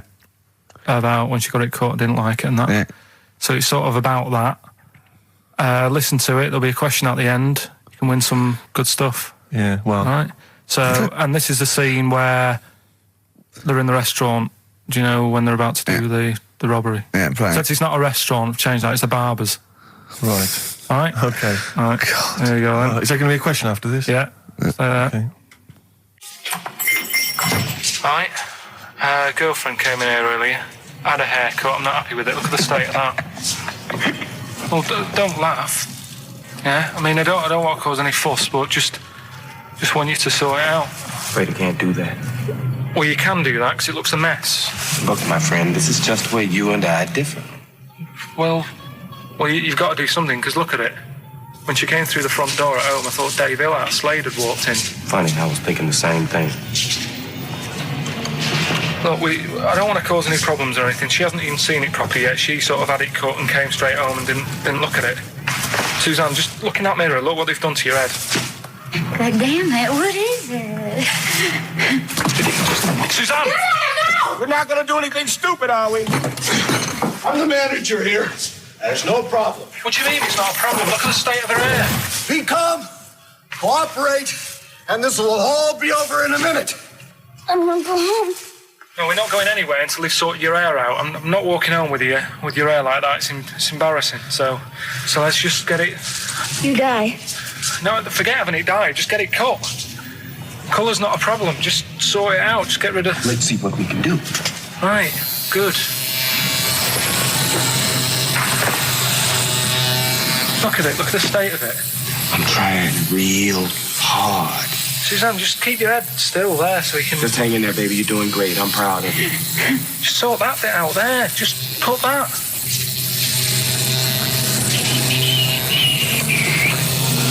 My barber says I've got the hair of a Chinaman. Have you heard that before?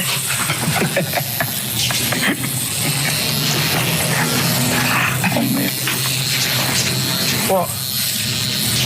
What's so funny about that? Is it serious or what? Freaking me out. If my answers frighten you, you should cease asking scary questions. It's almost over. There you go. No, it's not brilliant, but that'll have to do, won't it? I reckon we'll have to buy her a hat on the way home. Yeah, that's probably a good idea. Do you think Suzanne's listening? It's all right, isn't it? I like the fact that in that she's represented with a sort of dimwit southern accent. Yeah. Your girlfriend. So I'm sure she'll have appreciated that. All right, It's nice, yeah. It was a nice... I don't know what kind of copyright infringements that was made. Yeah. But, right, well, the question is, what did I say is odd about my hair? Odd about your hair? Yeah. Oh, well, All yeah. right. Fans of the show will know that already, I'm sure. Yeah, so email in, ricky.gervais@xfm.co.uk or, just email, actually. Yeah. Bud? Right? Yeah. You can win some tat. The usual address. That is a beautiful record. Yeah, this is Thunder Road by Bruce Springsteen, as recorded by Badly Drawn Boy. You'll enjoy it. Good job. Right, Carl. This is where he shines. This is what Carl gets Mondays off for. Yeah. Okay, Carl, what is it? You want to explain this? It's the bit when I'm in a film and sort of edit me into it, so I'm like an actor in a major film. Yeah. We've done Kes, we've done One Flew Over the Cuckoo's Nest, Shining, stuff like that. Mm-hmm. This week, it's A Few Good Men. Brilliant film. Brilliant film. With Jack Nicholson and that. Yeah. So you listen to this, and will we give the question later on? Probably. Let's give it after this. All right. Yeah, we'll give it after we've heard the clip. I haven't really got one sorted, but I'll think of one whilst it's on. So have a listen to this, take everything in, and then the question at the end. So it's a scene where it's the court case. Yeah. All right? All right. All rise. Call your witness. Yeah, he's just coming now. All right, Jack. Colonel. What? I'd appreciate if he would address me as Colonel or Sir. I believe I've earned it. Defense counsel will address the witness as Colonel or Sir. All right. All right, Colonel. Bit smart today with all the army stuff on. You ever served in an infantry unit, son? Nah. Brother did. He was in the army. He got kicked out though, because he went for a packet of fags in a tank. Weird that, isn't it? No, it's not. It's tragic. I wouldn't say it's tragic. I'll show you something tragic. I always carry this book around with me. I always show it to people. It's got like the top 50 weird people in the world in it, right? It's all sorts of weird stuff in it. Look at this one here. It's a fella, right? He's got two heads. And the weird thing is, right, is the top 50 weird people in the world. He's at number 50, he's got 2 heads. Right? Makes you wonder what's going to be at number 1, doesn't it? Are these really the questions that I was called here to answer? No, but look at it. Imagine if you were his mate. You wouldn't get a word in edgeways, would you? If And you maybe he didn't have any friends. Probably right. They say, don't they? They say 2's company, 3's a crowd. So... Please tell me that you have something more, Lieutenant. Yeah, I got loads more. For this fella at number 36, look at him. 3 legs. Little fella with 3 legs, right? Guess what his job is? My answer is I don't have the first damn clue. Well, I'll tell you. He's a juggler. I beg your pardon? He's a juggler. This is ridiculous. I know it's ridiculous. You're probably thinking what I'm thinking. Why wasn't he a footballer? Be great at keepy uppies and that. I'll answer the question. You want answers? Yeah, it's just that I'd like to know the truth. Because You can't handle the truth! Gentlemen. Well, I've paid for the book, so I think I'm entitled to know why I don't give a damn what you think you are entitled to! You better get somewhere fast with this, Lieutenant. What about this one, then? This lad here, he's 12 years old, he looks 48. What do you think? No. Why not, though? You said you didn't want to know any more about the juggler. You didn't say you didn't I want to know know what I about said. I don't have to have it read back to me like All I'm... right. Lieutenant, do you have anything further for this witness? Well, just wanted to know if you thought Mr. Webfoot at number 42 should have took up swimming, but... Absolutely. Yeah, you'd say that now, wouldn't you? Forget it. Well, I don't know what to say, really. That's Karl Pilkington in the film A Few Good Men with Jack Nicholson, acting alongside Jack, and I have to say, giving him a run for his money. I think Karl is a really good actor. I genuinely think that. Should we put him in something? Yeah, definitely. Okay. Right, what's the question? What's his forte, do you think? Just sort of playing that sort of stuff. Okay. Deep stuff. Yeah, okay. Yeah, so we can sort that out. Think of a question there out of that little lot. You've not got one? Well, what I've got... Who was at number 36? Whatever it was. What was it? Don't know. Let's... Who was number 50? Who was at number 50? Yeah, all right then. Okay. Yeah, who's number... what... Yeah. Well, yeah, what was odd about the guy who was at number 50 in the 50 weirdest people list? And just text in 83 XFM and put your address on there as well and that. What prizes are there, Carl? Loads of stuff. Yeah, let me just have a quick look. Oh, that's actually not bad. There's Lord of the Rings on there. Michael Palin's Around the World in 80 Days. If you've not had a chance to see that yet, it's been repeated about 80 times. Look Around You, which is an excellent show. That's really funny if you've seen that. There's some other good stuff. That's not too bad. And also the relatively poor stand-up DVD, Ricky Gervais's live Animals show, which is mediocre. Can't give him away. Yeah. All right. And yeah, you can win all those prizes if you can answer which question again? Who was the fella who was at number 50 in my book? What was up with him? Excellent. All right, so let's got to play Thorns. some Thorns. Yeah? That's the most beautiful track. I can't get enough of this. You'll love it. You'll love this. Billy Bragg, the Sunday Boy on XFM 104.9. Ricky's laughing because he's just thrown something at Karl. It made him jump. Yeah, that's worked well. Here are the prizes for the film quiz thing, which I think is what it's called. Brilliant. People will be loving this. It's Trance Anthems, 2003. We know we got a lot of trance fans listening. The best air guitar album, obviously. Yeah, of course, yeah. The best club anthems. Yeah. Series 1 of Happiness by Paul Whitehouse. The very best of Father Ted on DVD. We've got Teachers. We've got Knowing Me, Knowing You. Not too bad. Yeah, a few bundles there. Good stuff. Christmas gifts and things like that. So that Knowing Me, Knowing You, I've noticed on VHS, which is good. Yeah. That's quite quaint. Excellent. Yeah. Brilliant. All right. Yeah, so explain the conceit of this? It's when, we sort of dig out a film that I've been in. Mm-hmm. And this is... I don't know if I'll tell you what film is, because that might be the question, thinking about it. Because there isn't that much going on in the clip. I think we need to know what the film is. Do you? Yeah. All right, it's Rain Man. Okay. Why is he called Rain Man? Is that going to be the question? Yeah, I know the answer, Carl. Don't worry. Don't look at me like that. I do. Oh, well done. Yeah, you watched the film. Yeah, you should. Right, so it's you, Karl, in the film Rain Man. Yeah, it's the bit when Tom Cruise is in the doctors with the ill man. All right. There we go. You ready? Well, I'm not a psychiatrist, but I do know that his brain doesn't work like other people. Wait, I am sat here. Don't go talking about me like I'm some sort of div kid. Got a good brain. works well. It stores all sorts of information and stuff, doesn't it, Tom? He remembers things, little things sometimes. Well, don't say it like that, little things, as if it's stuff that isn't important. Are you good with numbers? The doctor's asking you a question. Yeah, no, I'm just thinking. Good with numbers. It depends. Not that good at maths, but I remember facts that have got numbers in them. Like I know that 1 person in 2 billion will live to be 116 or over. Right? Weird thing is a lot of them are Chinese, so, you know, sort of makes you wonder if they're lying. I'm afraid I don't understand what you're talking about. What do you mean you don't understand? It's not... All right, here's an easier one for you then. Goldfish have better memories than people think. He's right. He's right? Yeah. See? There you go. Goldfish related. Oldest goldfish in the world was 41. No. Yeah. Funny thing is there, if it was a goldfish with a dodgy memory, it could have been older. Could have been, you know, pushing 45. So. That's amazing. I mean, that is amazing. He should work for NASA or something like that. Well, don't go that far. You know, they're the sort of things that I like reading about. You know, I've got that big book there.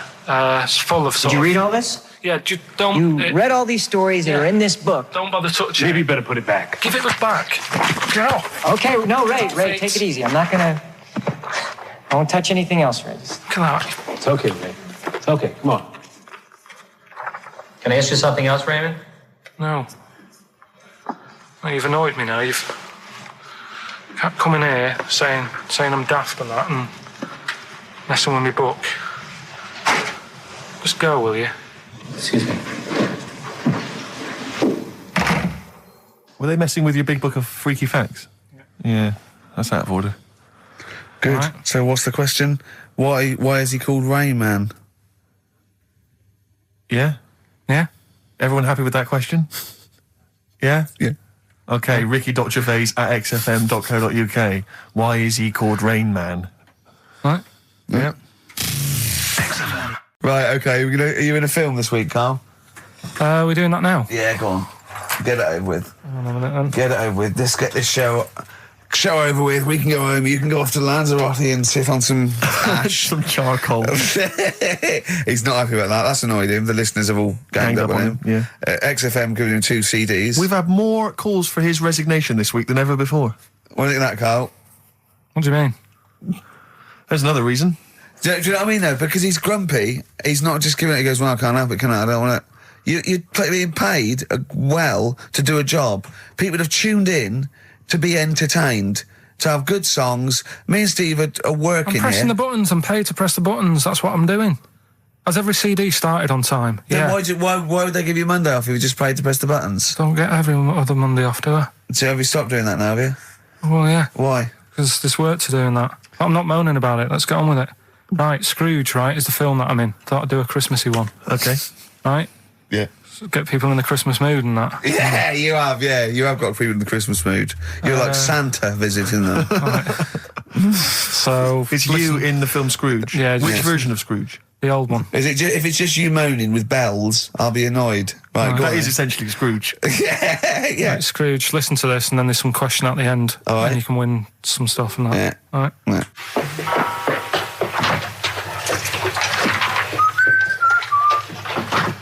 You're late. Only 20 minutes. What do you mean by coming in here at this time of day? I've just been doing some Christmas shopping, haven't I? Probably do some more shopping on Monday because it's my day off, isn't it? Yes, I know it is. You don't have to tell me. Do you want to see what I've bought Suzanne? No, thank you. I don't mind showing you. It's only a Christmas present, isn't it? Just bought some more condoms. Why? Well, I bought some last year. Got 2 boxes. They all got used, so... I'm very glad to hear it. How much do I pay you? Why are you asking? The presents I buy has got nothing to do with what I earn. Like I say, if I won the lottery, I wouldn't go mental on her. Do you know what I mean? I probably wouldn't even tell her because I think she'd want to travel around the world and all that, and I'm not into that, to be honest, so I'd probably keep it quiet. Why? Well, once you've been around the world, where do you go next year? Each to their own, though, innit? You know what I mean? Well, what do you want? What for Christmas? Not that fussed, really. And you, it's just as well I'm not that fussed, because do you know I do some work at XFM? Do you know what they're giving me for Christmas present? Nothing? No, might as well have been nothing. 2 CDs. That's it. I was well fed up. I'm sure you will. They give you a list of about 30 albums and you get to pick 2 off the list. So I've gone through Kings of Leon album and the best of Bob Marley. Mr. Marley has been dead these 7 years. In fact, he died 7 years ago this very day. Did he? Do you know what sort of donuts Bob Marley likes? It's not my business. It's not a proper question. It's an old Peter Kay joke. He likes the ones with jam in. Do you get it? Garlic bread. It's good, isn't it? Excellent. Oh, Carl, well done. Carl in Scrooge there. The only man more mean and depressed generally than Ebenezer Scrooge. Oh, dear. Oh. What's the question, Carl? Well, if people have been listening from the start, right, what albums am I getting? Yeah. Is that good? Mm-hmm. Good, yeah. What albums am I getting from for working for this place for 6 years? All right. Ricky.Gervais at xfm.co.uk. Another big moment here. We've had Rockbusters. Now we're going to have Carl's film quiz thing, isn't it? Yeah, it's a film quiz thing. I've done Planet of the Apes, right? Because one of the things we did in Lanzarote went on this tour with sort of 3 northern blokes, and they didn't really know what they were talking about. Joking. You're joking. Northerners not knowing what they're talking about. You're having a laugh. No, they'd obviously sort of not had much luck here, right? And thought, let's go over to Lanzarote, buy some vans, right? Get people in it. We'll do a tour of the island. And whenever someone asked the question like, what year did the volcano happen? They go, oh, we'll take you to the visitor centres. You can read about it there. So they never actually answered anything, right? So they were useless. But one of the things that they told us was that Planet of the Apes was filmed in Lanzarote. Right, okay. Right, that makes sense. A bit of it. Well, does it? Does it make sense? Well, what do you mean? Well, maybe it was, maybe it wasn't. Okay, anyway. No. I mean, if they wanted to show sort of an barren, sort of post-apocalyptic sort of subject, choose where you went on holiday. Yeah. Obviously. Yeah, but when we were there, he took us to this sort of beach, and I said, "Is this where they did it?" And he was like, "Yeah." I said, "What? Right there, yeah." And I watched it, and I couldn't see where I was. Yeah, you know that if you watch a film from 1968 and you've been to the same place, you're not going to feature. You're not going to see you in the back walking along the beach. It's a new one, new Planet of the Apes. Oh, the recent Planet of the Apes. Yeah, that's what they said. Yeah. Right. So I thought I'd sort of. Now that sounds a little bit more far-fetched. I'd have thought that was probably a lot in Hollywood. Yeah. Well, anyway, is this the current Planet of the Apes or the old one you've done? Current Planet of the Apes. This is the recent one. All right. There'll be a question at the end of it, so listen on that. Is this entertaining to anyone, this? I mean, just take the last 4 minutes of conversation. But seriously, Rick, who cares? I don't. Do you? No. I don't. DVD's selling well. Exactly, what do I care? All right, come on then. All right, so Planet of the Apes, question at the end of it, listen and win some stuff, all right? Hey, where am I? What is this place? Hang on a minute, I'll have a look. According to the Lanzarote guide, we've been dropped off at the volcano bit. Apparently there's 36 volcanoes here to be seen. I hope you don't mind my saying, but this is a waste of time. I know what you mean. Don't know why they need 36 volcanoes. Just keep one. Fill the rest in. Like a car park or something. Excuse me, guide. Why's the bus dropped us off here? What's so special about this place? Well, according to our holy writings, that is where creation began, where the Almighty breathed life in the time before time. Wow, it's amazing that, isn't it? All this has been stood here for years and years. What about the coffee shop there? Is that old, is it? Well, nothing. You're out to rip us off. I raised about £4 for a coffee there. Always ripping people off. That's what annoys me with these trips. You get us in the middle of nowhere, we die in a thirst. I'm not able to do without. The reason I've come here, I believe this is where they did Planet of the Apes, innit? Love monkeys. Especially the ones in Planet of the Apes, because they talk and that. Talking monkeys can't exist. Joking, aren't you? Of course they can. Getting up to all sorts of stuff. I read about a monkey the other day who worked on the railway. Right? There was another one about a chimp that did a bank job and went off to Spain to sort of... Shut up! Oh, yeah. What is that? Little monkey fella. It's come from that little coffee shop. It's been serving coffee. Now that is worth paying £4 for. No, you're teasing him. I'm not teasing it. It's working, isn't it? It's serving the... We want some coffee. Get us some coffee. I've heard about this. You can buy coffee that's been sort of hand-picked by monkeys. It's like Coffee Mate, except it's more sort of coffee primate. Yeah? Hello, little fella. We want coffee. What do you mean, we?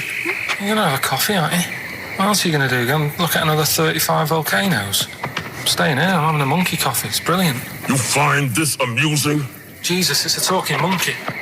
Right, mate. Have a couple of coffees. Don't start now.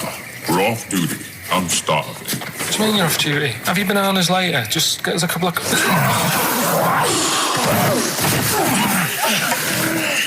Right. I understand that you're tired and you've probably been on your hands all day. Just forget the coffee. You go and get some lunch. After you've got some coach, you lazy ass. You damn human!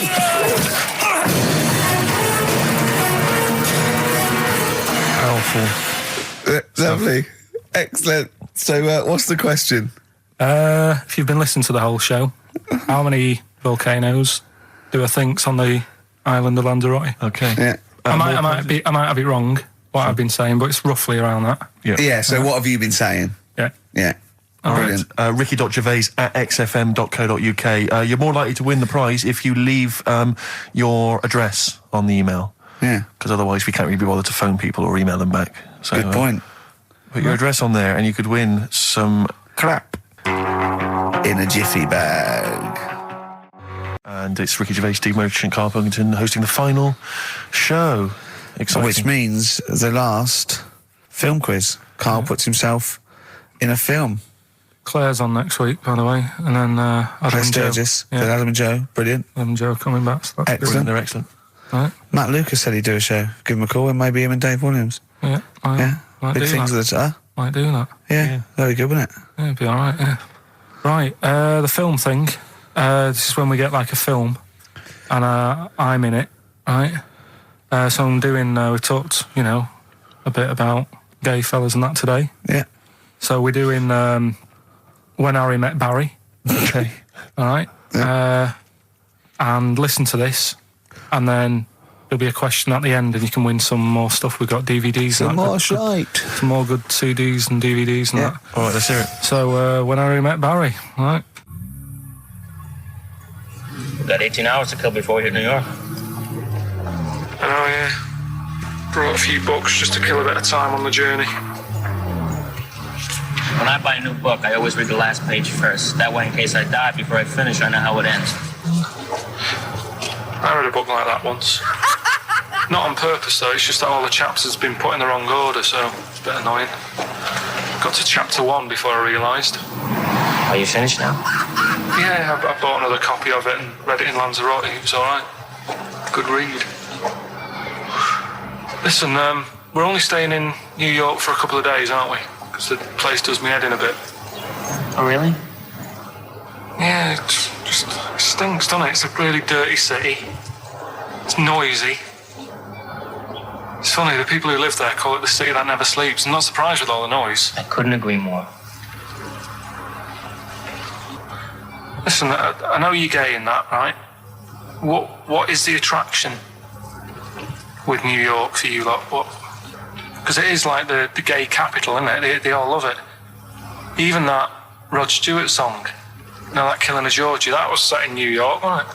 Yes, it was. Yeah, well, that song was about a gay fellow, wasn't it, who moved to New York and ended up getting beaten up. Not a great advert for the place.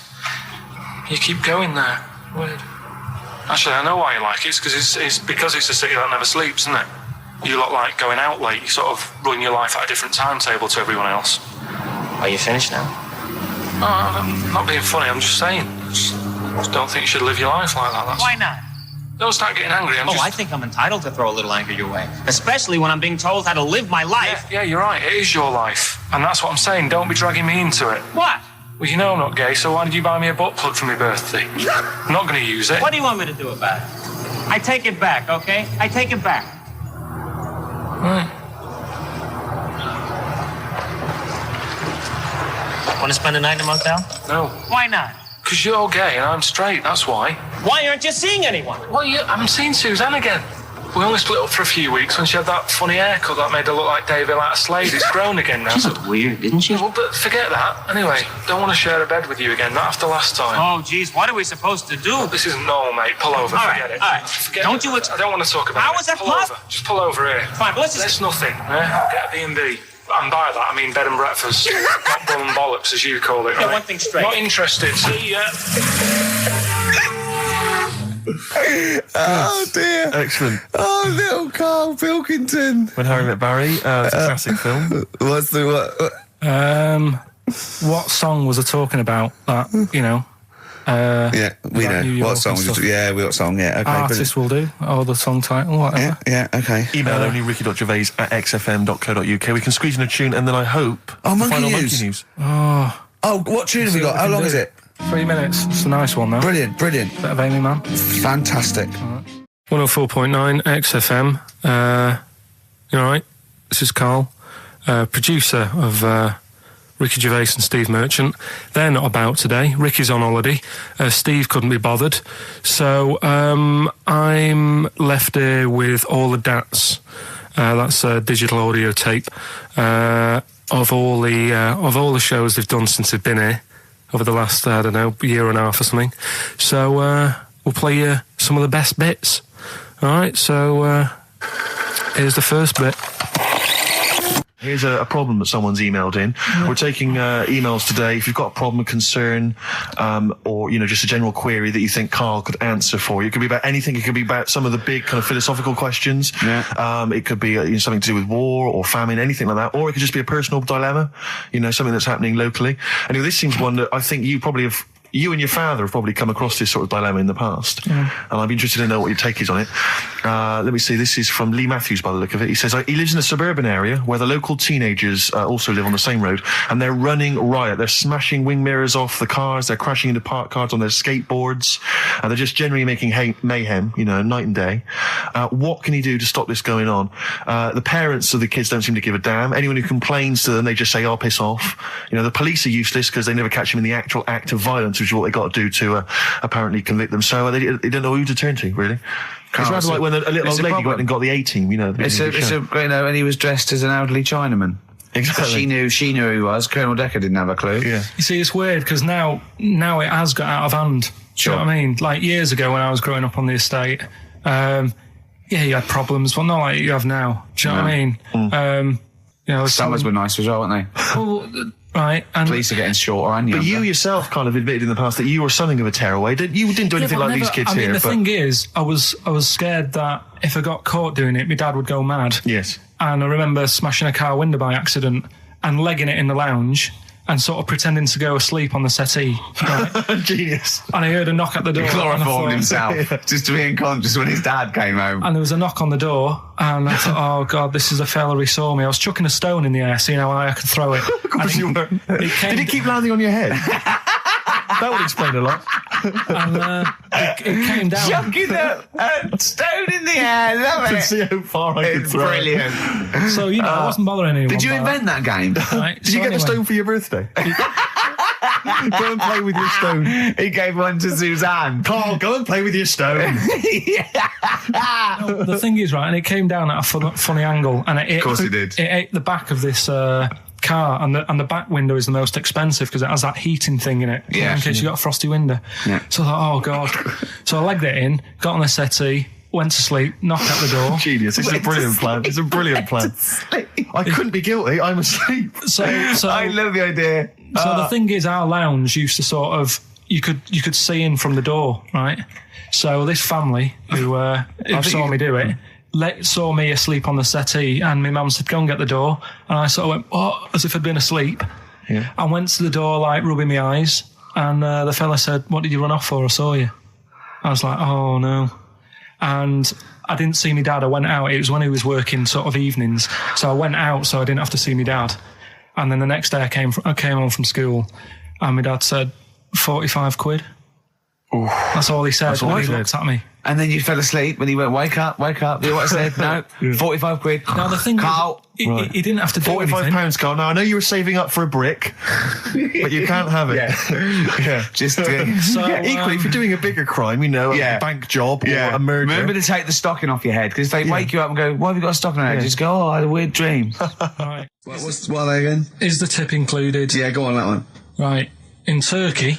Nice. It's not, actually. Mm-hmm. That's where I went, and there was little fellas after Suzanne in the kitchen. What? What do you mean? We stayed we went to Turkey. You went to Turkey and there were some little fellas? Well, they had quite a few sort of midgets working in the kitchen. Why? Is it a theme? No, was it a theme holiday? I don't know. Might get them cheaper or something. Was it... So they were working cheaper. They were working in the kitchen, and one of them fancied Suzanne and kept sort of eyeing her up, and she was winding me up saying, "Oh, not eyeing up and down, just eyeing her up."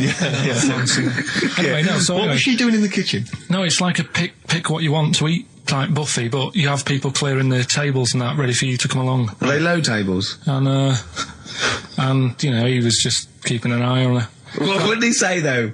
Was he Turkish? So I don't know what he was saying.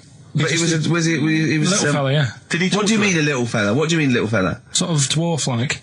What do you mean dwarf-like? He had magic powers, or he was 4 foot? No, what do you mean, Carl? A little bloke, just like a normal bloke, but small. If you stood him in the desert, you wouldn't know. But he'd be hot and says, right, Carl. You should watch out for the monkeys. Yeah, underground. There's underground monkeys. Look, you can't just say there was a little midget fella who was eyeing up my girlfriend and then leave it. What do you mean? What was happening? This is a story to us. This is much more interesting to us than, and she was deaf, right, and she hit her head. That's much more interesting. I don't understand how it manifested itself. Did he come over and say something? No, do you know when it's like girls know, don't they, when someone fancies them?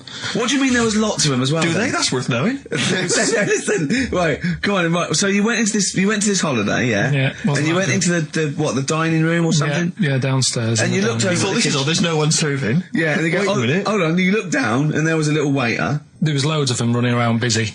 Why though? Why did they get summer? What do you mean? Because it was summer. They had more of them. They come out in summer. What do you mean they had more? What do you mean? Because it's busy, isn't it? Well, no, but they hibernate in the winter. Why were they all midgets? I don't know. Maybe it doesn't heat stunt your growth or something. No. Well, they just happened to. Maybe it was a thing that they did for tourists or something. I don't know. I just got on with my meal. It was a holiday. Do you know what I mean? God. So it's a midget serving. I'm not going to ask any questions. Right, okay, yeah. So they're all little fellas running around, and this one always was like, do you want a new serviette? You know what I mean? Going out of his way to sort of... for turning on the charm. Yeah, he was going out of his way. The others weren't. Right. I think what was happening is he'd been working with Santa all the winter. Yeah. This is sort of little summer break. This one was your waiter, and so he was being polite to you? Maybe. But what did Suzanne say then?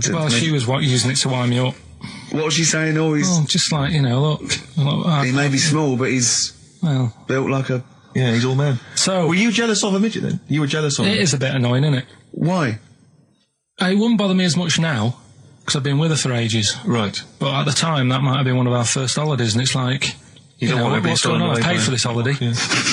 And then you get off with a midget? Yeah. Oh. So anyway. But it doesn't matter, because you got chatted up by a bearded lady. So. yeah. Tell you what. No, that's got nothing to do with that. What were you going to say? What were you going to say? I was going to say the hotel was half board, and maybe... Oh, right. I thought you were going to say it's just one of her shortcomings. So listen, right? Play a record, Carl. He said oh God, it's like a child or a cat when it's confused. He went, Steve reckons in ancient Greece, right, it was better to shag a bloke than a woman. And I went, well, yeah. I mean, that's about the male being sort of a first-class citizen. Yeah. Much better, wasn't it? An aspiration to sleep with a beautiful man than a beautiful woman. Women were lower-class citizens, so therefore men were seen as higher class. So to have sexual relations with a man there was no shame in that. No. In fact, it was looked upon. And I said, well, ancient Rome. I said, Nero. He'd sit in his big jacuzzi and he used to get, pretty boy men to go into the water and just nibble at his testicles while he was having a watch. He didn't do that. He did. Yeah. And he's not a gay fella. No, well, no. I mean, I don't know about Nero, but I mean, it wasn't a case of a big delineation between what was heterosexual and what was gay. It was just, whatever you... So what did this fella do then? This one who's having his... Well, he was pretty much top boy, Nero, for a while. He was in charge. And, you did what you're told. If Caesar or... But why were people going round there? Why didn't they go, oh... No, they weren't dropping in. It wasn't like the door was opening. I was just going to see what Nero's doing. You'd have probably been like a delivery boy or a stable boy or something, and you'd have popped round there and you'd have gone, there, right, Nero, as the tablets of stone you wanted. And they go, Pilkington, why you are here? Pop under... I don't know why he's French. What is that? I don't know why he's French. Just pop under the water and nibble at my testicles and you'd have done it. Because he was Nero. I wouldn't. You would have. There's no way I would have done. Yeah, well, you would have. What have I done? I've dropped a pizza off. You put around to Nero's place with the pizza. I've dropped a pizza. Right, I'd say I've done my job. Right? Yeah. That's not the sort of tip I wanted.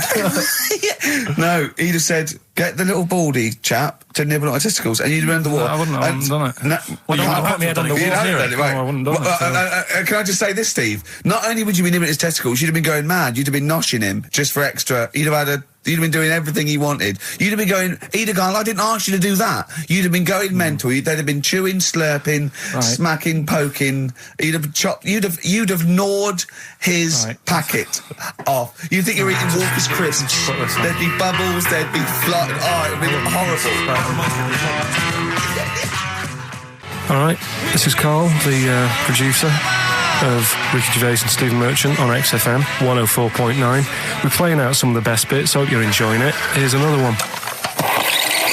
Last week when I did Do We Need 'Em, do you know when I called up one of the museums, in a science museum? Yeah, are you talking to me? Yeah, I'm just saying, I wanted to tell you before when the song was on, but you're so busy listening to it. Yeah, was I so busy listening to a song I was playing? Yeah, but we're doing a radio show, aren't we? All right, what's your point? Well, I just wanted to say, she emailed in to say I got her name wrong, so I'm just apologising for that. What did you call her? I think I called her Jessica. What was her name? I don't know, I've got it on email somewhere. What? This is not an apology! No, I'm just saying... You've got it wrong again! You've not even said her real name! How is that an apology? Well, I remember, I read the email, so, yeah... But who are you apologising to? I think her name's Jackie, I think. Oh, you've got it wrong again, haven't you? Well, anyway, and she just said if you want to see dinosaurs and that, go to the museum. You were complaining about that as well, weren't you? You went to a museum and there was too many dinosaurs. He said you just need 4. No, well, Steve, have you been to the one in Knightsbridge? I think this so. One that I called up, right? It's nice. You go in, you get a good collection of stuff. You walk in, there's 3 or 4 dinosaurs. You've had enough, right? I went into New York, right? I went to the museum there, hundreds of them. You can't move for dinosaurs. Yeah. It's almost like they're responsible for them being extinct. There's loads of them. So all I'm saying is, if you want to see a dinosaur, go to the one near Knightsbridge. They've got a nice selection, some old vases and stuff. It's worth going. So...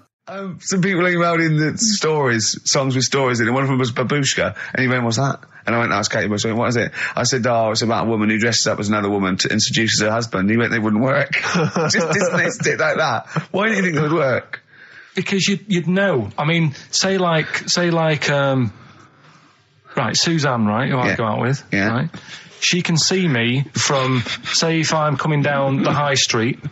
Yeah. She knows it's me by the way I walk. Right. So, just the fact that this woman went and put a wig on, there is no... You haven't even heard the song! I know, but you're saying that she put a disguise on and he's like, oh, I fancy her, and he takes her out, and he doesn't know it's his missus.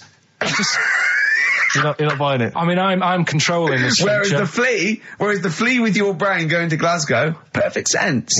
Yeah, babushka, rubbish. Carl, can we have the tomato story after the next tune? Yeah. Bit of Coldplay? Yeah, love it. Yeah. I was watching, did you watch The Mammals in the week? No, David Attenborough? No. I was thinking, actually, right, all this MTV stuff, if there's one reason why I'd like to do it, is I was watching Attenborough, the Mammals programme. I reckon I could do something like that. Right. And just have like me, instead of Attenborough, like a young, sort of fresh person, watching, like, certain animals and saying, do we need these? Do you know what I mean? Yeah. Oh, God! What's going to be Death on Earth? Well, that's amazing! Do we need these? And, No, 'cause there's loads of and the stuff. audience at home would vote. Would there be something like telephone like a vote? vote out system. Oh, The thing is like, it's something interesting that Attenborough was saying the other night on on Jonathan Ross's show, on his telly show, right? He was saying, he said you could take all the humans off the earth and it would carry on, but take like some animals off it, mammals and that, you got problems on your hands. I thought that was quite interesting. Yeah. So it's like the question is, do we need these? Is that part of the big thing? Right. Like jellyfish. Yeah. We've talked about jellyfish. Yeah. Yeah. So which mammals in particular were You you talked about watching that that you Zoe Ball thought... show, haven't you? Hey? Which mammals were you thinking we don't need when you watched the show the other night? Any in particular that you thought they don't need them? They're not of interest. Well, I like whales, but I don't know what they do. And they're taking up quite a lot of room. Sure. But stuff like Yeah. but like jellyfish, I looked into because I was talking about them, and they were saying they've got no eyes, no heart. There's something like 97% water. Yeah. They're blind, and they do about 33 miles a day. Right. So it's like, do we need them? Could we clear them out? Yeah. Well, the big net. That would be the programme. What? Right, we'll get rid of them. Next week we'll be looking at rhinos. I think it's genius. Yeah. Honestly, I think it's genius. And like going along, sort of like picking up sea anemones and going and just lobbing them into the sea. Well, what do you think about MTV doing that? And then I just, in between the bits, play music videos? I play music related to fish, so I could play like Fish. Yeah. That Rock Guy. Or the Animals. Rock Lobster. Yeah. Or, what else could I get in Run there? and Run. What other songs have got animals in them? The Monkeys? Could play the Monkeys. Yeah, there's about 1 million, so let's not start this. No, but, do you know what I mean? So do we need this? So MTV flies you around the world to the most incredible exotic locations. You sort of climb up a tree or whatever, and next to, I don't know what lives up a tree, some kind of rare parrot. You say, look at that, it's colourful, it's interesting. Oh, you like sloths, don't you? No, they just live up trees, but I'd say, do we need them? Why? Well, what do they do? What do you mean? What do they do? What do you want from an animal? Carpentry. What do you want? I don't like scorpions, right? Right. But then I found out they look after those monkey things. They're not monkeys, they're lizards. Well, all right, yeah, then lizards. They look after the lizards. So there's a reason. But do you need the lizard? Could be your next question. Because the local people made shoes out of them. But not when the scorpion protected them, they didn't. All right, we don't need them then. Okay. So ultimately, would anyone decide? I mean, do the animals kind of get a chance to mount a case for their survival? I mean, is there maybe someone that comes into their corner and sort of defends them? I'd have like a David Attenborough type character who says, well, they do this, and I'll go, yeah, but do we need that doing? Yeah. Okay. So what does an animal need to do in order for you to feel that it sort of gets a chance of life? I mean, like a pet, like an animal, like a dog maybe, or a cat, I mean, they give a certain affection to its owner. Is that a valid reason to survive? Not particularly for you. Not really. No, okay. I've been saying that, though. Blind people use dogs, so they are useful. So dogs are useful. Farmers use they dogs. often save people, don't they, in snowy weather? Cats. I'd have to think about it. Okay. Keep the mice down. Yeah, but you got rent-a-kill. Okay. So what I'm saying is something that will affect the world. Right. I think you'll find everything does. Except Carl. I'm not sure what effect he's having on the world. I'll tell you what, though, Steve. Right? Did you watch the Mammals? I did see the Mammals. They had bison on it. Right. the weirdest looking things you've ever seen. Yeah. They've really Again, you're on dangerous ground here, Carl. They've really got it's like, decide what you want to look like. It's just a mismatch of stuff. It's got a really big airy head. Yeah. And like you. Sort of bald at the back. Right. Sort of it sounds like someone you went to school with. Was there two of them? Oh, brilliant. That's nearly it, Carl. Right, what's your last room 101? Oh, God. It was, holidays.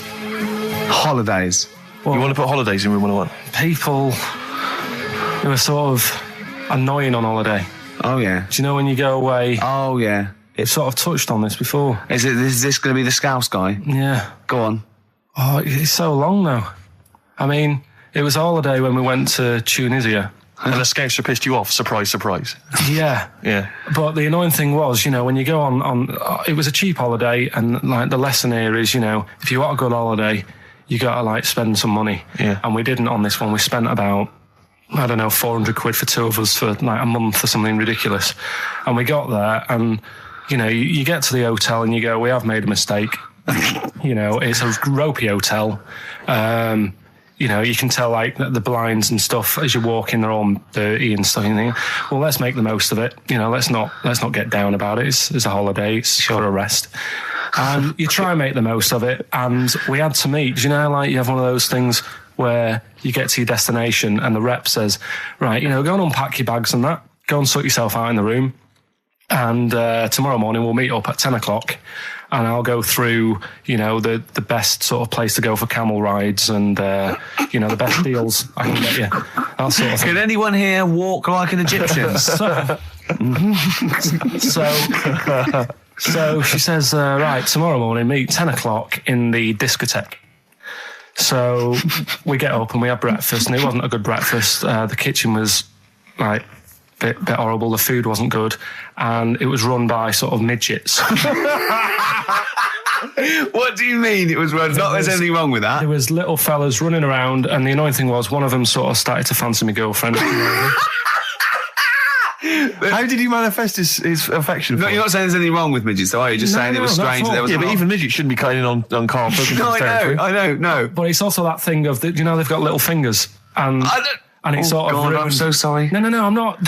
It is a bit of a phobia of mine. Okay. Do you know what I mean? They are nice people and that. Sure. Oh, God. But the annoying thing is... So what was he doing then? How did he... I don't understand how he was chatting up your girlfriend. Was he crawling under the table so you couldn't see? He just kept... Whispering to her from underneath there.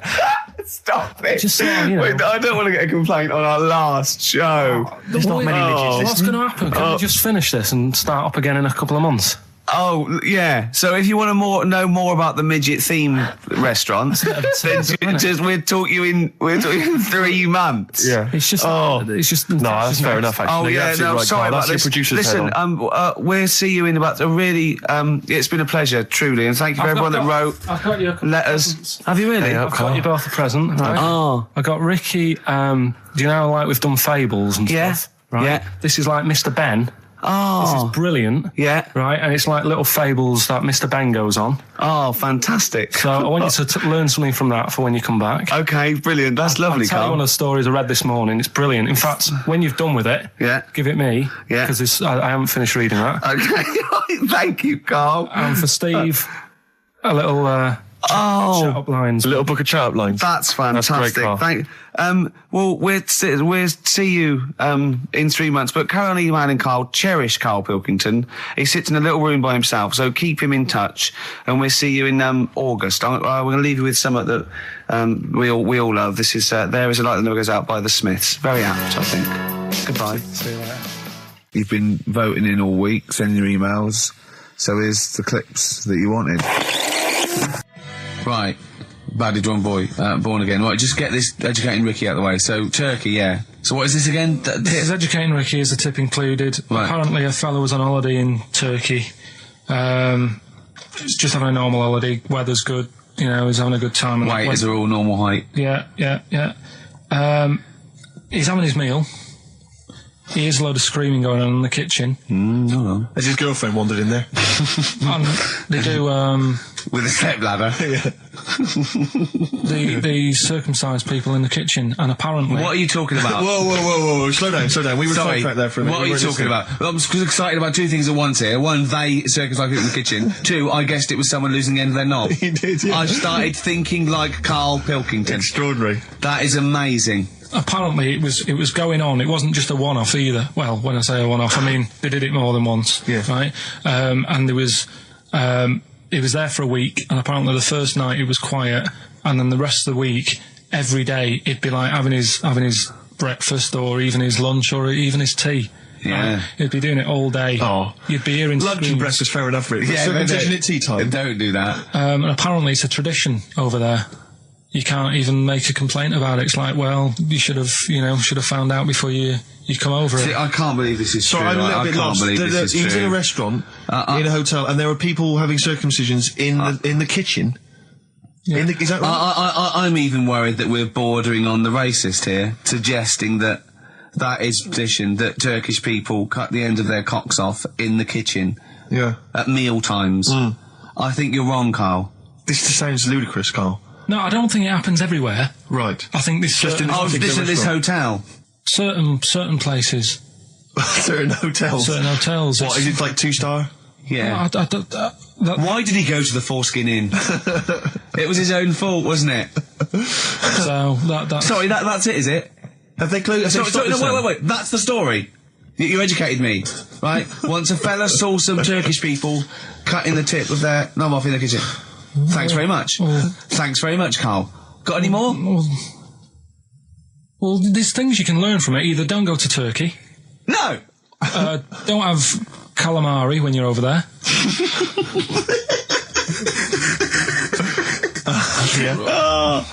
Karl, you've done it again. Well...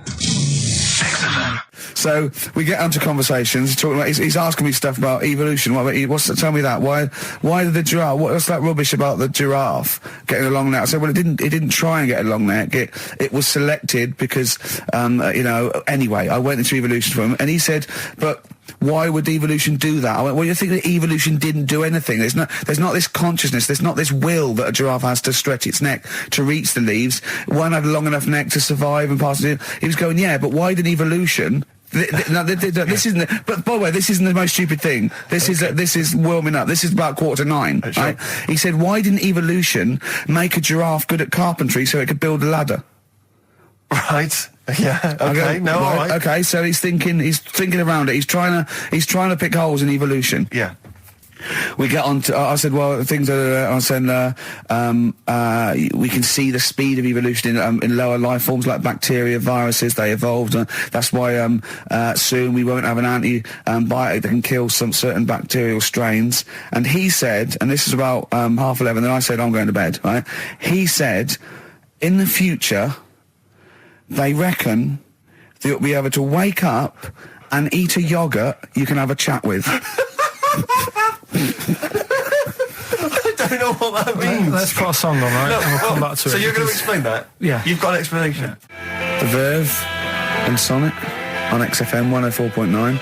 I'm Ricky Gervais, with me Steve Merchant and Karl Pilkington. So let's just get this right. What did Karl say? He's just specifically giving those words again. He said, they reckon, and I said, I'm going to bed. He went, no, really? I said, no, I'm going to bed, Karl. There's no point now, because it's just like you're talking gobbledygook. You know what I mean? I might as well talk to a pot plant. Yeah. He said, in the future, they reckon, I don't know who they are. Sure. I don't know, people who post things on the internet that he reads. I think the Telegraph. Anyway, complete the sentence. They reckon that in the future you'll be able to wake up. I love it. There's a little scenario, an embellishment, like this little. Oh, hello, darling. It's your yogurt. Hello. You'll be able to wake up and eat a yogurt you can have a chat with. All right. Well, thanks for that, Rick. I'm looking at you. I'm going to throw that over to Karl now. Right. It's when I was away on holiday, right? I don't normally buy the Telegraph because it's too big and that, innit? So, but they were giving it away for free on the plane, so I thought, ding dong, might as well have it. Mm-hmm. And I saw a couple of things in it. I thought that would be interesting.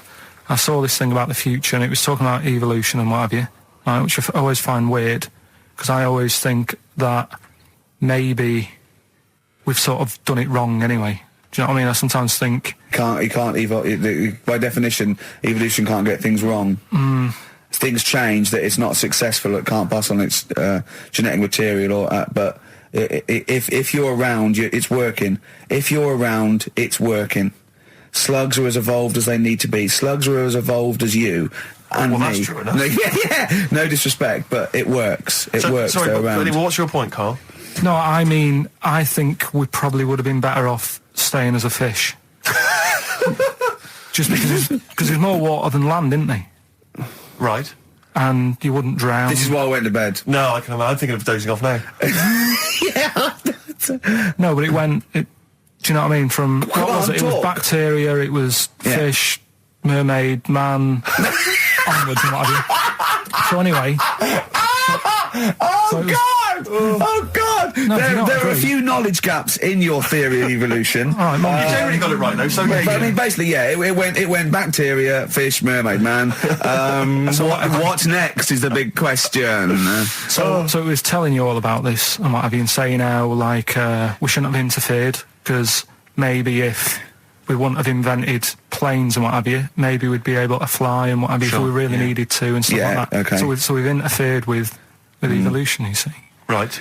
Well, then it was saying, well, what's the future got? Well, yes, in one way we have interfered with evolution. Yeah, the evolution of the human being in society is changing. It's no longer based on the strongest or the fittest because medical science can keep us alive long enough. People can pass on their genetic material where without this civilization they wouldn't have been able to. So yeah, there are different parameters, there are different pressures, there are different things that say whether we're going to pass on our genetic material or not. Okay, so in that sense you're right. And that, Rick, as far as I'm aware, has led to a yoghurt that you can eat and have a conversation with. So this is what it was saying. It was just saying, we're living in mad times and that. There's a lot of weird stuff going on. One of which is... And the fellow was just saying, with computers and stuff like that, the way it is, we'll be able to wake up... Go on. Have a chat with your yoghurt and have something to eat. What do you mean, have a chat with your yoghurt? Because of the amount of... I mean, you have them yoghurts already, those friendly yoghurts. Those bacteria-friendly ones, so this is just a really friendly one. Yeah, they don't... Oh, God! I'm like bears! Do you know what, sometimes, Carl, I think that we're having a chat with a yoghurt. Do you know there can't be any difference. Yeah, but then I'm always reminded that would be more entertaining. That would be more informative. Is this something that happened to a friend of yours, or is this... No, I read about it. You read about it, okay. There's this little lad, right? Okay. First of all, it's years ago, right? When they didn't have decent doctors in like every town and that. Yeah. And this little kid is dead ill, right? Yeah. And the local doctor. Well, there's a phone call involved, so I don't really get the impression that it's like medieval times. Yeah. Yeah. But I didn't say that. I just said it's years ago. So this kid's ill, right? Yeah. And he's lying in the bed and. He's all going funny colour and that. Yeah. And his mum says, I'm going to get the local doctor round. The local doctor comes round and he says, so I don't know what's up with him. He said, leave it with me. Leave it with me? He said, the doctor said that? I'll have he said, I'll phone up a top doctor. Okay. Who was in America or something like that. And so he goes to the phone in his office and he calls America, and because it's years ago the phone line isn't that good, it's all crackly and that, right? Yeah. So he's talking to the doctor and he's saying, I've got this kid, he's a funny colour and he's really weak and that. I don't know what's he's up not with him. giving him much to go on. Right? Sure. So the American doctor, right? Yeah. He goes, what you want to do? And it's all breaking up, right? Yeah. He goes, what you got to do? You got to it's all breaking up. You've got to give him some parrot's blood, right? Some parrot's blood? Well, that's what he thought he said, but the line was really bad. Yeah. He meant parent's blood, but he heard that he said parrot's blood. He said, right, I'll do that. Leave it with me. I can see where this is going. He goes to a pet shop. Yeah. He says, give us like half a dozen parrots. Sure. Takes them round to the kid's house. Takes the blood from the parrots, puts it into the kid's fine. The kid's fine. I've never it worked. Such a load of shite in my life. I've never heard such twaddle, such just made up, enhanced, exaggerated bollocks in my a life. load of old rubbish, Carl. I mean, when he told me this, he said, the doctor said, what do I do? And the doctor on the other end said, give him some blood. And the doctor went, where do I get blood from? So hang on, wait, I just need to Where do I get blood from?